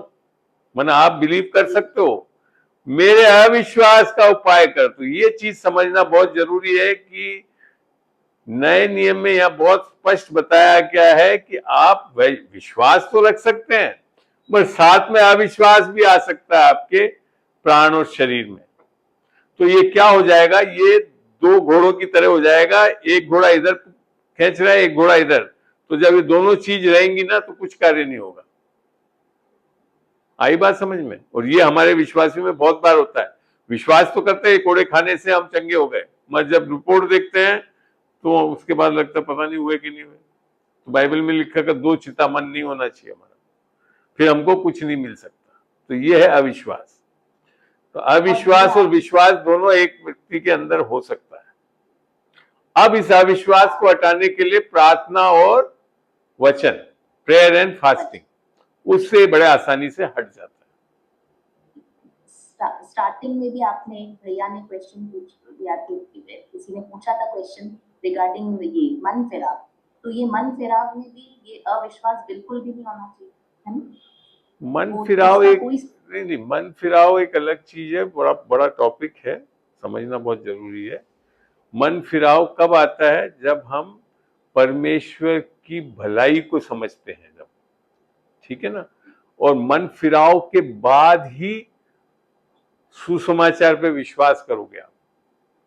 यीशु मसीह का जो पहला संदेश था, परमेश्वर का राज्य निकट है, मन फिराओ और सुसमाचार पे विश्वास करो। तो सुसमाचार पे विश्वास बिना मन फिराए आ नहीं सकता आपके। ये है सत्य, ठीक है? ठीक, थैंक यू। और कोई सवाल किसी के? जय मसीह सर। जय मसीह की। एक सवाल मन में आता है साहब, जो पॉलीगेट हॉस्पिटल में जो सैंपल लगाया जाता था। हाँ बोले, हम बोले। हॉस्पिटल में एक सैंपल लगाया जाता था साहब, उसको प्लस का निशान होता था। किसमें? हॉस्पिटल, हाथ जो डॉक्टर। हाँ, तो अभी उस सैंपल मैं देख रहा हूँ बहुत सारा सैंपल चेंज हुआ है। नहीं समझ नहीं पाया, आपका सवाल नहीं समझ पाया, अच्छी से बोले, आवाज क्लियर नहीं है आपकी। जो डॉक्टर का सैंपल होता है तो निशान होता है प्लस का। हाँ, अभी उसमें देखते हैं क्रूज पे एक सांप को लड़का होता है, डॉक्टरों के उसमें हाँ होता है, बिल्कुल। ये सिंबल क्या है? बाइबल के अकॉर्डिंग? बिल्कुल बाइबल के अकॉर्डिंग है। चलिए, बहुत अच्छा सवाल पूछा। ये आपको ध्यान है कि पुराने नियम में जब वो कुड़कुड़ाने लग गए और सब करने लगे तो सांप आ गए और सांप डसने लगे थे उनको, तो परमेश्वर ने मूसा को बोला कि एक ब्रोंज को हिंदी में पता नहीं कोई बता सकता क्या चीज है, उसका जो है एक खंबा बनाकर उस पे सांप बना देना, और जो कोई उस सांप को देखेगा तो वो चंगा हो जाएगा, है ना। और हुआ भी ऐसे ही कि जिसने उसको देखा वो चंगे हो गए। अब अपन वचन नए नियम में आकर उसको देखेंगे तो और अच्छी तरह समझ पाएंगे। मैं यूहन्ना 3 का खोल रहा हूं,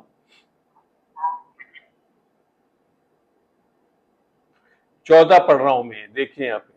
और जिस तरह से मूसा ने जंगल में सांप को ऊंचा पर चढ़ाया, उसी रीति से अवश्य ही है कि मनुष्य का पुत्र भी ऊंचे पर चढ़ाया जाएगा, ताकि जो कोई उस पर विश्वास करे वे अनंत जीवन पाए। मैं भी पहले एक बार इस वचन को पढ़ के बड़ा विचलित सा हुआ। मैंने कहा ये कहाँ तो सांप को और ये क्रूस पे, तो वास्तव में क्या हो रहा है, यीशु मसीह को क्रूस पे क्यों चढ़ाया गया उसको भी वचन से ही सिद्ध करके बताता हूं। पढ़ के देखते हैं, 2 कुरिन्थियों 5:21। 2 कुरिन्थियों 5 और फिर मैं समझाऊंगा आपको पूरी बात को।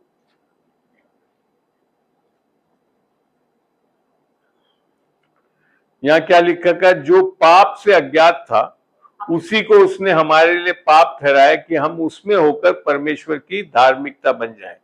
तो यीशु मसीह ने क्या करा कि वो जब क्रूस पे चढ़ा तो सारा संसार का पाप उसके ऊपर डाला गया, तो इस तरह से वो सर्प के रूप में, शैतान के रूप में दर्शाया गया है, ठीक है ना। तो जब उसको देखते थे तो यीशु मसीह पे जो भी भरोसा कर रहा है वो चंगा हो जाता। उसको आज भी मेडिकल प्रोफेशन में ले रखा है, इस चीज को क्रूस बना रखा है और सांप को चढ़ाकर दिखाया, वो आ रहा है बाइबल में से। आई बात समझ में? राजकुमार जी समझ में आई है? जी साहब, समझ में आ गई अब बात? है बाइबल की चीज। पुराने नियम में तो उसने मूसा ने करा, नए नियम में आकर यहाँ लिख रखा है जिस तरह से मूसा ने करा ऐसे यीशु मसीह क्या हुआ, जब क्रूस पे चढ़ा तो क्या कैसा लग रहा था, सांप की तरह पूरा पाप उसके ऊपर डाल दिया गया, जिससे हमको पाप से छुटकारा मिल सके। बहुत अच्छी चीज पूछी आपने, कईयों को नहीं समझ में आती है। और मेरे को भी जब मैंने पहले पढ़ा मेरे को समझ में नहीं, क्रूस पे सांप की तरह से क्यों दर्शाया यीशु मसीह के लिए। वास्तव में वो पाप पूर्ण रूप से पापी बन गया था वहां पे, अर्थात शैतान जैसा बन गया था, ताकि आप और हम उससे बच सके। हम लोग हो गए थे शैतान के साथ, पर हमको बचाने के लिए वो खुद उसमें हुआ, जिसके कारण हम बच सके आज। आमीन, थैंक यू जीसस। ये क्वेश्चन हमारे पास में था साहब, तो हमने एक आध दो लोग से इसको कंफर्मेशन किया, मगर इसको मैं सेटिस्फाइड नहीं हुआ था, नहीं बता पाए। वो लोग क्लियर नहीं जब बता पाए तो मैं आज क्लियर हो गए आप, वो लोग नहीं बता पाए कोई बात नहीं, आज क्लियर हो गए। जी जी, चलो, ये है प्रभु की सेविकाई जो मुझे दी गई है कि लोगों को आसानी तरीके से समझाया जा सके कि वचन क्या समझाना चाहता है। इसमें ये अभिषेक है प्रभु का मेरे ऊपर, जिसके कारण मैं बता पाता हूँ। चलिए, और कोई सवाल? सर बोले मुकेश। हाँ मुकेश जी बोले। लूका 10:13। लूका 10, एक मिनट लिख भी लूं, खोलता भी हूं मैं। लूका 10:13। चलिए खोलते हैं, अपन पढ़ते हैं, देखते हैं और प्रकाशन पाएंगे इसमें भी कुछ ना कुछ। लूका 10:13। चलिए जी, क्या लिखा है वहां पे? शैतान ऊपर से गिराया गया, ऐसा कुछ लिखा हुआ है? अच्छा, ये है सर। हाँ। हाय खुराजीन, हाय बेतसुदा, जो सामर्थ के काम तुम में किए गए यदि वे सारे और सीदोन से में किए जाते तो टाट ओढ़कर और राख में बैठकर वे कब के मन फिराते। ठीक है ना, यही है ना, यही वाला। इसको क्या समझना चाहते हो? इसका मन फिराने वाला। ऐसा है, सदोम जो नगर था ना, ये वो था जब अब्राहम का एक जो रिश्तेदार जो था वो उधर रहता था और वहां इतना पाप फैल गया था तो परमेश्वर नीचे आकर उसको नष्ट करना चाहता था। अब्राहम ने जो है परमेश्वर को बोला कि अगर वहां पे 50, 10 अगर कोई धर्मी ठहर जाए तो रोक दोगे करके, मगर वहां नहीं मिले और वो उसको नष्ट कर दिया था परमेश्वर ने। मगर जो ये बाद में नए नियम में आकर ये जो दो नगर बताए ना, इंग्लिश में कोरेजन और बेथसेदा, यहाँ पे भी इतना पाप था तो वो कह रहा है कि अगर सिदोम देश में अगर लोगों ने टाट ओढ़ के राख बैठकर कब से मन फिरा लिया होता तो बच जाते, मगर ये तो फिर भी नहीं बच सकते करके ये बोला। इतना पाप यहाँ पे हो गया, बढ़ गया था इस शहर, ये बताना चाह रहे हैं। सर इसका 15 भी 15। और हे कफरनहूम, क्या तू स्वर्ग तक ऊंचा ऊंचा किया गया जाएगा तो तू अधलोक तक नीचे जाएगा। तो यहाँ पे भी ये सारे ऐसे नगर थे जहाँ पे बहुत ज्यादा पाप बढ़ गया था, तो परमेश्वर कह रहे बच कैसे सकते हैं। मतलब भी बचने का तरीका क्या बताया कि परमेश्वर पे भरोसा करना। ठीक है ना, ये है, ये सारे ऐसे नगर हुआ करते थे यीशु मसीह के टाइम में जहाँ पे लोग या तो मन भी नहीं फिराना चाहते थे ना कुछ करना चाहते थे। जैसे पुराने नियम में सोदम जो नगर था ऐसा नहीं करा था, ऐसे ये लोग भी हो गए थे नए नियम में। आज भी अभी हम भी देखते हैं बहुत पूरे के पूरे जगह है जहाँ पे लोग प्रभु को मानना ही नहीं चाहते। ठीक है, चलिए और कोई?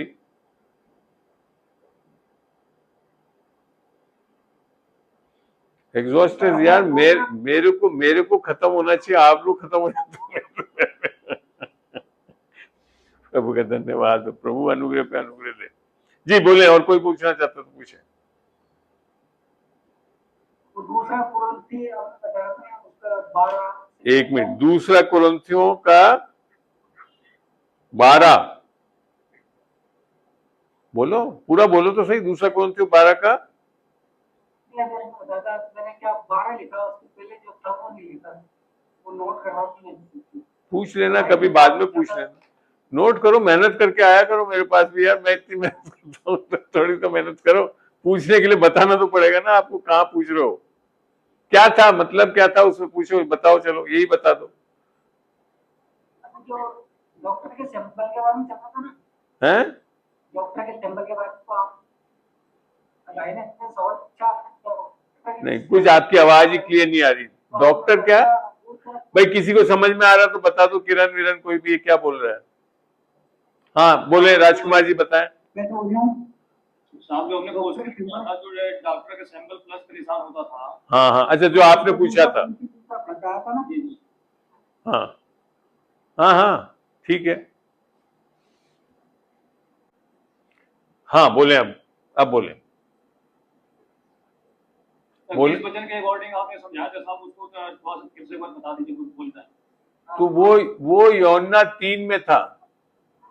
3:14-15 में सुसमाचार यूहन्ना 3:14-15 से समझाया था। चलिए, और कोई पूछना चाहता है कुछ?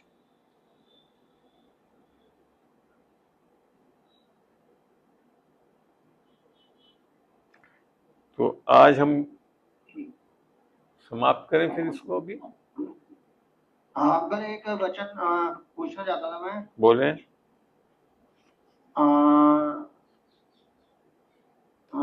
मत्ती 26:41, जागते रहो, प्रार्थना करते रहो, मतलब कि अन्य भाषा में या कैसे, थोड़ा बता सकते हो? एक मिनट पहले खोलने दे बेटा, क्या खोला तुमने? मत्ती का कौन सा बोलो? मत्ती का कौन सा खोलना है?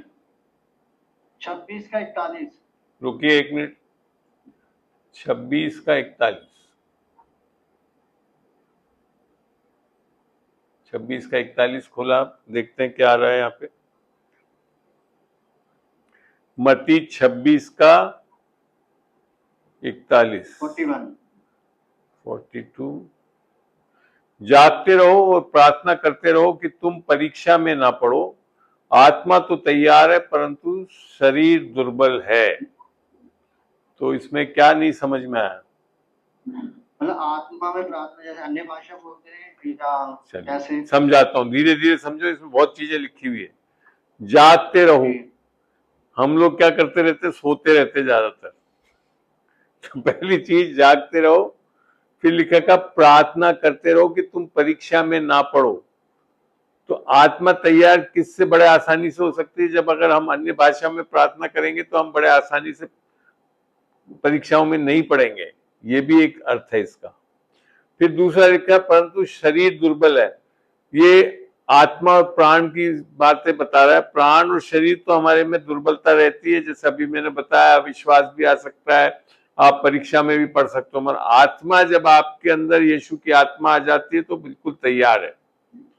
ठीक है ना? यहां तक कि यीशु मसीह क्योंकि ये बोल रहा था, देखो जब ऊपर संदर्भ देखोगे तो ये लिखा, फिर चेलों के पास आकर उनसे सातों को पाया और पतरस सोता हुआ पाया। वो पतरस से कहा, क्यों तुम मेरे साथ 1 घंटे भर न जाग सके? तो ये हालत थी चेलों की। तो ऐसी अपनी भी हालत है।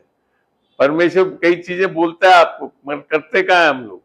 तो इसके लिए बोल रखा प्रार्थना करते रहो। अर्थात अन्य भाषा की प्रार्थना एक बहुत अच्छा तरीका है जिससे कि हम ये चीजों को पूरा कर सकते हैं। देह में नहीं चल के आत्मा में चल सकते हैं, क्योंकि आत्मा की उन्नति होती है, देह की भी उन्नति हो जाएगी उससे। ठीक है ना? आई बात समझ में रजत? जी सर जी। तो ये सारी चीजों के बारे में अन्य भाषा की प्रार्थना करने से भी है। और ये यीशु मसीह जब क्रूस पे जाने वाला था उसके पहले उन लोग बोला चेलों के साथ कि प्रार्थना कर, सोते रहे। मैं भी अभी बस बोलते हैं मैं और आंटी की प्रार्थना करने, और कहाँ 26 जुड़ते थे, आजकल क्या हो गए 15-16 आ गए। देख रहे हो ये चीज? ये प्रॉब्लम यही है। ये यीशु मसीह के समय में भी था, अभी भी है। क्यों किरण, सही बात बोल रहा हूं?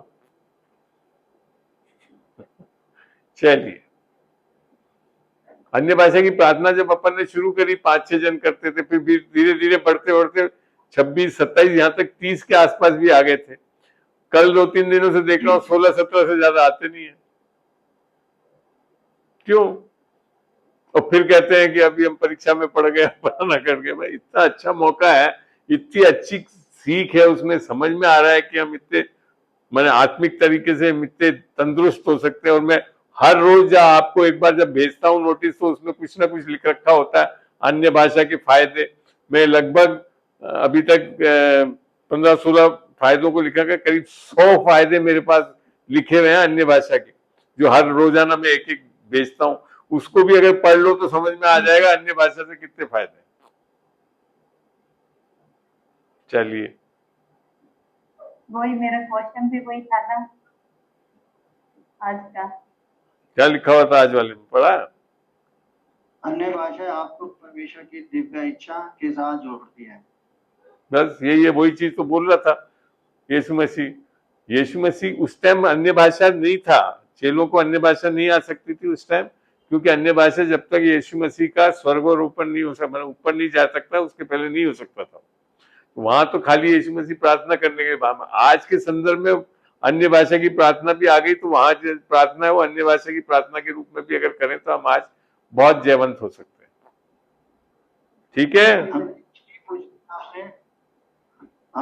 मैंने कईयों को देखा, जैसे आप या किरण दीदी हैं, तो जब ये अन्य भाषा बोलते हैं तो ये मतलब भारी आवाज में बोलते हैं, जैसे लगता है हाँ कुछ बोल रहे हैं, और हम वो बोलते हैं तो हमें लगता है यार ये तो शैतान तेरे को बेवकूफ बना रहा है आराम से। भारी बात। अब ऐसा है, तुमको कितने साल हुए अन्य भाषा बोलते हुए? अंकल मेरे को शुरू में मिली जब आपने सुसमाचार सुनाया था। कितने साल हो गए? 5 साल 6 साल, इससे ज्यादा तो क्या हुए होंगे? हाँ 5 साल हो गए। मैं 2001 से बोल रहा हूँ प्रार्थना, आज मैंने 23 साल हो गए मेरे को अन्य भाषा में प्रार्थना करते हुए, समझे? तो फर्क तो आएगा ना, फर्क तो आएगा। ये है वो फर्क। ये आत्मा की उन्नति होती है, तब अंकल ये ऐसे मतलब करते रहो, जो कर रहे हो वो सही है। परमेश्वर, अभी तो बताया, परमेश्वर आपके स्वरूप, आपके बोलने, आपकी भारीपन, हल्केपन को नहीं देखता, क्या आप हृदय से कर रहे हो वो देखता है। यही तो समझे, तुमने सवाल जो पूछा वो यही तो था, पहला सैमुएल 6:17, कि वो आपकी इन चीजों को नहीं देखता कि अंकल इतना तेज बोलते फलाना नहीं, अंकल हृदय से कर रहे हो क्या तुम वो चीज, तब वो एक्सेप्टेबल है खुदा के सामने। मैंने इसीलिए पहले तेरे को टिप्पणी क्या बोली, शैतान बेवकूफ बना रहा है तेरे को हल्के और भारी में। चलिए बोलिए और कुछ। अंकल मैं ये कह रहा था, जैसे मैं चर्च जाता था तो जो सर है वो तो यही कहते थे कि अगर आप 5 मिनट भी कर लेते हो ना ये क्या चीज में, तो जो जैसे हम दुआ करते हैं बुद्धि से, ठीक है, तो वो ये कहते हैं कि अगर आप 5 मिनट अन्य भाषा में भी दुआ कर लेंगे ना, तो जो बुद्धि से करते हैं ना उससे ज्यादा शक्तिशाली होती है अन्य भाषा की दुआ करते हैं, क्योंकि पौलुस ने यही तो बोला। देखिए इसको पढ़ते हैं, पहला कुरिन्थियों 14 में।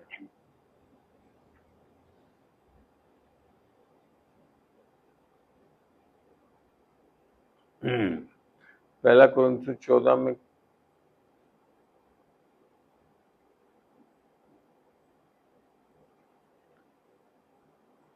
जरा सा आज नेट वापिस हम लोग के यहाँ का।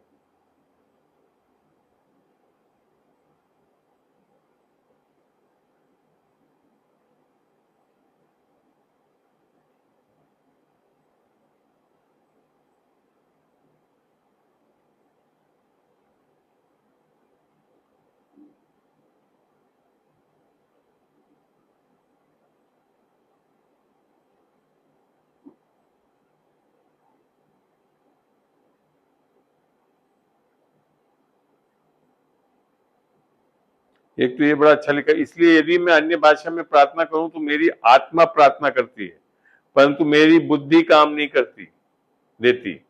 फिर लिखा है तो क्या करना चाहिए, मैं आत्मा भी प्रार्थना करूं और बुद्धि से भी प्रार्थना करूं, दोनों चीज करना चाहिए। आज मेरे ख्याल से आपने जब राजकुमार जी आपने बोला था ना, दोनों चीज होना चाहिए, मैं आत्मा से गाऊं और बुद्धि से भी गाऊं, ये चीज हिदायत दे रहा है। नहीं तो यदि तू आत्मा में ही धन्यवाद करेगा तो फिर अज्ञानी तेरे धन्यवाद पर आमीन क्या करेंगे, जिनको पता नहीं है तो वो कैसे आमीन करेंगे, इसलिए कि वे तो नहीं जानते कि तू क्या कहता है। तो इस सब चीजों को भाई इसको पढ़ना कभी 14 में, उसमें बहुत चीजें समझ में आएगी। अब आखिरी में आकर करता है कि अब 18 में बोलता है, मैं अपने परमेश्वर को धन्यवाद करता हूं कि मैं तुम सबसे अधिक अन्य भाषा में बोलता हूं। मने जो कलीसिया थी ने, उन सब ने जितना अन्य भाषा में बोला था उससे भी ज्यादा पौलुस अन्य भाषा में बोल चुका है। तो ये एक अन्य भाषा का वरदान बहुत सामर्थी वरदान है, इसको हमको खूब इस्तेमाल करना चाहिए। ठीक है जी जी जी रजत, मैं आपको सही बात, व्यक्तिगत मेरी ये मानना है कि मैं 1998 में प्रभु में आ गया था, 2001 तक गलत शिक्षाओं के कारण अन्य भाषा का वरदान में नहीं पा सका, 2001 में जब मैंने अन्य भाषा का वरदान पाया, उसके बाद ही मैं सेविकाई कर सका, क्योंकि बाइबल में भी लिखा है जब तुम ये सामर्थ पाओगे तो पूरे जगत के छोर तक जाकर तुम मेरी गवाही दोगे। गवाही ये नहीं कि यीशु मसीह कौन है, गवाही देना माने जैसे यीशु चलता था वैसे चलने वाले हो जाओगे। ये फायदा है ये अन्य भाषा का वरदान पाने से। तो मेरे जीवन में बहुत बड़ा परिवर्तन आया और बहुत जल्द मैं आत्मिक जगत में आत्मिक उन्नति कर सका जब अन्य भाषा का वरदान पाया मैंने। जी जी। चलिए और कुछ। जैसे अक्सर आप बोलते हैं तो उसमें ऐसा लगता है कि मतलब एक तो ना माइंड में आते ये कुछ ऐसे ऐसे। हाँ तो वो लिख रखा है, बता चुका हूँ पहला कोरिन्थियों 14 में कि जब ये बातें जो है वो समझ में नहीं आती मनुष्य को, ज्यादा समझ मत लगाया करो। हाँ जी। और क्या है, लिख दिया इसीलिए तो वचन बता चुका है कि नहीं समझ में आती मत समझा को। पर अनुवाद का तरीका है आज अपने इसमें करते हैं ना, किरण और ये लोग अनुवाद करके बता भी रहे ना आप लोगों को, वो भी है। परमेश्वर ने वो दान भी हमारे बीच में दे रखा है लोगों को कि हम समझ सके कि क्या कर रहे हैं, क्या दुआ कर रहे हैं, क्या बोल रहे हैं, ये भी बता रहे हैं। तो वो भी दान है, वो दान लो, आप भी लो और समझो, बोलो। चलिए और कुछ। तो वो तो परमेश्वर देगा ना। हाँ जी, क्या बोले रजत? तो वो तो आप मतलब ये हम कैसे समझ सकते? मैं ये कह रहा हूँ कि वो तो परमेश्वर देगा ना जो भी दान। परमेश्वर तो देने के लिए तैयार है, यीशु मसीह के द्वारा सब कुछ दे चुका। लेना आना चाहिए आपको विश्वास से।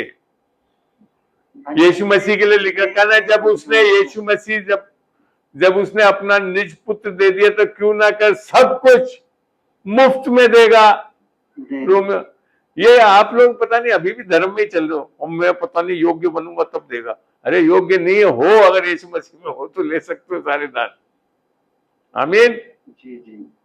बदलो इस मानसिकता को, सब कुछ प्राप्त कर सकते हो यीशु मसीह के कारण। या आपके कोई बहुत अच्छा बनने और रजत कुमार जी बहुत अच्छा चर्च जाने से और अन्य भाषा में दुआ करने से नहीं दे रहा है। यीशु मसीह भला है इसके लिए दे रहा है, परमेश्वर भला है इसके लिए मिल रहा है आपको और मेरे को। ये सब कभी भी दिमाग में मत ला लेना कि तुम बहुत ऐसे योग्य हो गए इसके लिए परमेश्वर दे रहा है आपको। नहीं। आ गई बात समझ में। चलो बढ़िया। और कुछ? चलो अब यहाँ पे समाप्त करते हैं। हाँ बोल लो, और कोई पूछना तो पूछ लो। रजत अब बहुत पूछ लिया, बाकी लोगों को मौका दो। आप में से कोई शब्द है जी? रोशनी आया तो या आवाज आया? क्या रजत? दुनिया के संसार में सबसे पहले आवाज आया या तो रोशनी आया? पहले क्या आया? रोशनी। नहीं, वो तो बाइबल में ही लिख रखा ना, कब आई रोशनी देखते हैं। बाइबल से देखो, सही बताओ। उत्पत्ति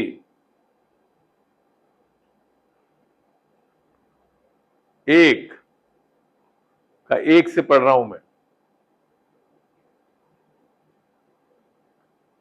आदि में परमेश्वर ने आकाश और पृथ्वी की सृष्टि की। ठीक है, पृथ्वी बेडोल और सुनसान पड़ी थी और गहरे जल के ऊपर अंधियारा था तथा परमेश्वर का आत्मा जल के ऊपर मंडराता था। तीसरी आयत में लिखा गया, जब परमेश्वर ने कहा उजियाला हो तो उजियाला हो गया। तो अब बताइए कौन पहले आया, उजियाला या पृथ्वी? नहीं, मेरा पूछने का मतलब ये था कि शब्द आया, शब्द भैया, शब्द आया। बनाया सब कुछ शब्द से, बनाया सब कुछ। आदि में वचन था, वचन परमेश्वर के साथ था, वचन के द्वारा सब कुछ की सृष्टि करी गई। तो वचन पहले था, उससे सृष्टि आई और सृष्टि करने के बाद उजियारा आया, लाइट बाद में आई। आगे बात समझ में राजकुमार जी? और कुछ पूछना तो पूछे, सवाल और हो तो पूछे, या अभी भी कोई शंका है? क्या पूछना चाह रहे थे आप? बोले। अभी तक आपके चेहरे से ऐसा लग रहा नहीं समझ में आया। ये शब्द में शंका है उनको, थोड़ा सा ऐसा लग रहा है कि पहले शब्द आया था या तो प्रकाश आया था? शब्द आया ना। देखो क्या लिखा है, पहला यूहन्ना, एक मिनट किरण रुको।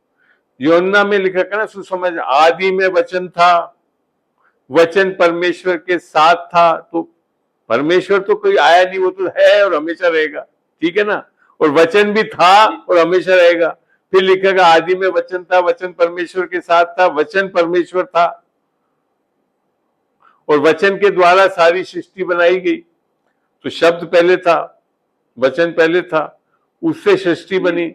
और फिर सृष्टि बनने के बाद तीसरी आयत में उत्पत्ति में लिख रखा है, परमेश्वर ने बोला उजियाला हो जाए। तब भी सूरज चांद नहीं बने, उजियाला ही हुआ। वो परमेश्वर का उजियाला था, स्वयं परमेश्वर था उस टाइम उजियाला। आपको पता है जब मिस्र में से जब लेकर आ रहा था तो वहां पे एक शाप डाला था ना मूसा के द्वारा कि अंधकार हो जाए, मगर गोशोन जहां पे ये लोग रहते थे, यहूदी लोग, वहां पे तब भी प्रकाश था। वो सूरज चांद के कारण नहीं था, वो परमेश्वर का प्रकाश था और वो खत्म ही नहीं हो सकता था। और ये आगे चल के जब हम ये प्रकाश रेवलेशन में जब पढ़ते हैं, क्या बोलते हैं, प्रकाशित वाक्य में, आगे जाकर सूरज चांद नहीं रहेगा, यीशु मसीह स्वयं जो है आपके लिए एक प्रकाश बन के रहेगा बीच में, ये लिख रखा है। ये तो सांसारिक सर उजियाला हो गया, मगर हमें आत्मिक जो उजियाला होता है तो हमारा वचन है, परमेश्वर का वचन है जी। ये तो सांसारिक उजियाला हो गया। तो क्या सांसारिक हो गया? तो जैसे परमेश्वर ने वचन से बोला कि उजियाला हो तो उजियाला हो, मगर आत्मिक के जीवन में वचन हमें, हमारे जो आत्मा में जब वचन को ग्रहण करते हैं तो आत्मिक उजियाला तो जो वचन के माध्यम से आता है। बिल्कुल, वचन के, ज्योति जगत में आई, कौन था ज्योति? कौन था? वचन था। वचन जगत में आया जब ज्योति आई। क्या मतलब हुआ? देखो, आत्मिक और फिजिकल मत कंफ्यूज करो इन चीजों में। आप या तो आत्मिक हो या क्या बोलोगे, बिना आत्मा के रहते हैं लोग। बस उजियाला जैसे उत्पत्ति में लिखा है कि तीसरे दिन को उजियाला हो, ये संसार के लिए उजियाला हो गया। हाँ, मगर उसमें वो तो मनुष्य जब मनुष्य के अंदर जब वचन है तो उसमें आत्मिक रूप से वचन में हम जब ग्रहण किए, देखो उत्पत्ति में भी जो पहला 2-3 आयत है वो क्या दिखा रहा है कि हम लोग जब बिना उजियाले के रहते हैं तो क्या है, अंधकार में रह रहे हैं। और जैसी ये ज्योति अर्थात यीशु हमारे जीवन में आता तो उजियाला आ जाता। वो भी क्या सुसमाचार ही दर्शा रहा है। उत्पत्ति की पहली 3 आयत में सुसमाचार है। जी बिल्कुल, ये है। अब उसको आत्मिक तरीके से लिए या फिजिकल तरीके से लिए, दोनों सत्य है। फिजिकली भी सत्य है वो, और आत्मिक रूप से भी वो सत्य है कि हमारे बिना यीशु मसीह के हमारे सब चीज क्या होता है, बेडोल होती है। और जैसे ही हम उजियाला पाते हैं तो हम समझने आते हैं, आ जाती है हमारे अंदर समझ। यही तो है उद्धार, यही तो है वो चीज बता रहा है। तो उत्पत्ति से ही, शुरू से ही, आप अगर बाइबल को इस संदर्भ से पढ़ोगे ना कि यीशु मसीह के बारे में क्या बता रहा है, तो आपको सारे वचनों में दिखेगा यीशु मसीह छलकता है सब जगह, पुराने नियम में भी। मगर इस मानसिकता से पढ़ना पड़ेगा बाइबल को। यीशु मसीह ने जब उसके 2 चेले जब उसके साथ चले थे जी उठने के बाद, तो क्या बताया? पुराने नियमों से बताया, उसके बारे में क्या बताया, यही चीजें बताई। तब उनकी आंखें खुल गई, इतने में चला गया परमेश्वर उनके बीच में से। परमेश्वर हमेशा वचन से आपको दर्शाना चाहता है। वैसे तो चाहता तो यीशु मसीह आज भी मंडराता रहता है और सब लोग मान लेते हैं, यीशु मसीह नहीं मानते। उसने कहा, सुसमाचार के लिए लिखा है, पौलुस बोलता है इंग्लिश में, अकॉर्डिंग टू द स्क्रिप्चर, वचन के अनुसार यीशु मसीह मारा गया, गाड़ा गया और तीसरे दिन जी उठा। उससे जानना चाहिए आपको, ये नहीं कि यीशु मसीह दिखे मर गया, यीशु मसीह गाड़ा गया हमारे सामने और जी उठे जब मानेंगे। वो गलत है सोच, फिर वो विश्वास नहीं आ रहा है। फिर तो आप खाली देखने वाली बातों को मान रहे हो। चलिए, बहुत अच्छा आज लग रहा है मेरे को कि एक डिस्कशन हुआ, सब चीजें सीख रहे होगे आप लोग भी। तो अब मैं सोचता हूँ 4 बज गए, अच्छा लगा, बहुत समाप्त करते हैं यहाँ पे, ठीक है। चलिए एक छोटी सी दुआ करता हूँ। प्रभु तेरा धन्यवाद देता हूँ आज के इस दिन के लिए, इस समय के लिए खुदावन, जो तूने मौका दिया इन भेड़ों के बीच में खुदावन तेरे वचन के सत्य को समझा सकूं। धन्यवाद देता हूँ खुदावन, इन्हें और परिपक्व कर खुदावन तेरे वचन में, दृढ़ता में खुदावन, ताकि सत्य को जान के जो आजाद हुए कई क्षेत्रों में खुदावन, उसमें आगे और भरपूरी में और समझ, बुद्धि और ज्ञान से चलने वाले हो सके। धन्यवाद देता हूँ समय के लिए, तेरे अनुग्रह के लिए जो काफी है हमारे लिए। आगे के दिनों में भी खुदावन तू हमें जोड़, ताकि हम और सीख सकें, समझ सकें वचनों से तेरी गहराइयों को। यीशु के नाम से मैं मांगता हूँ, आमीन आमीन।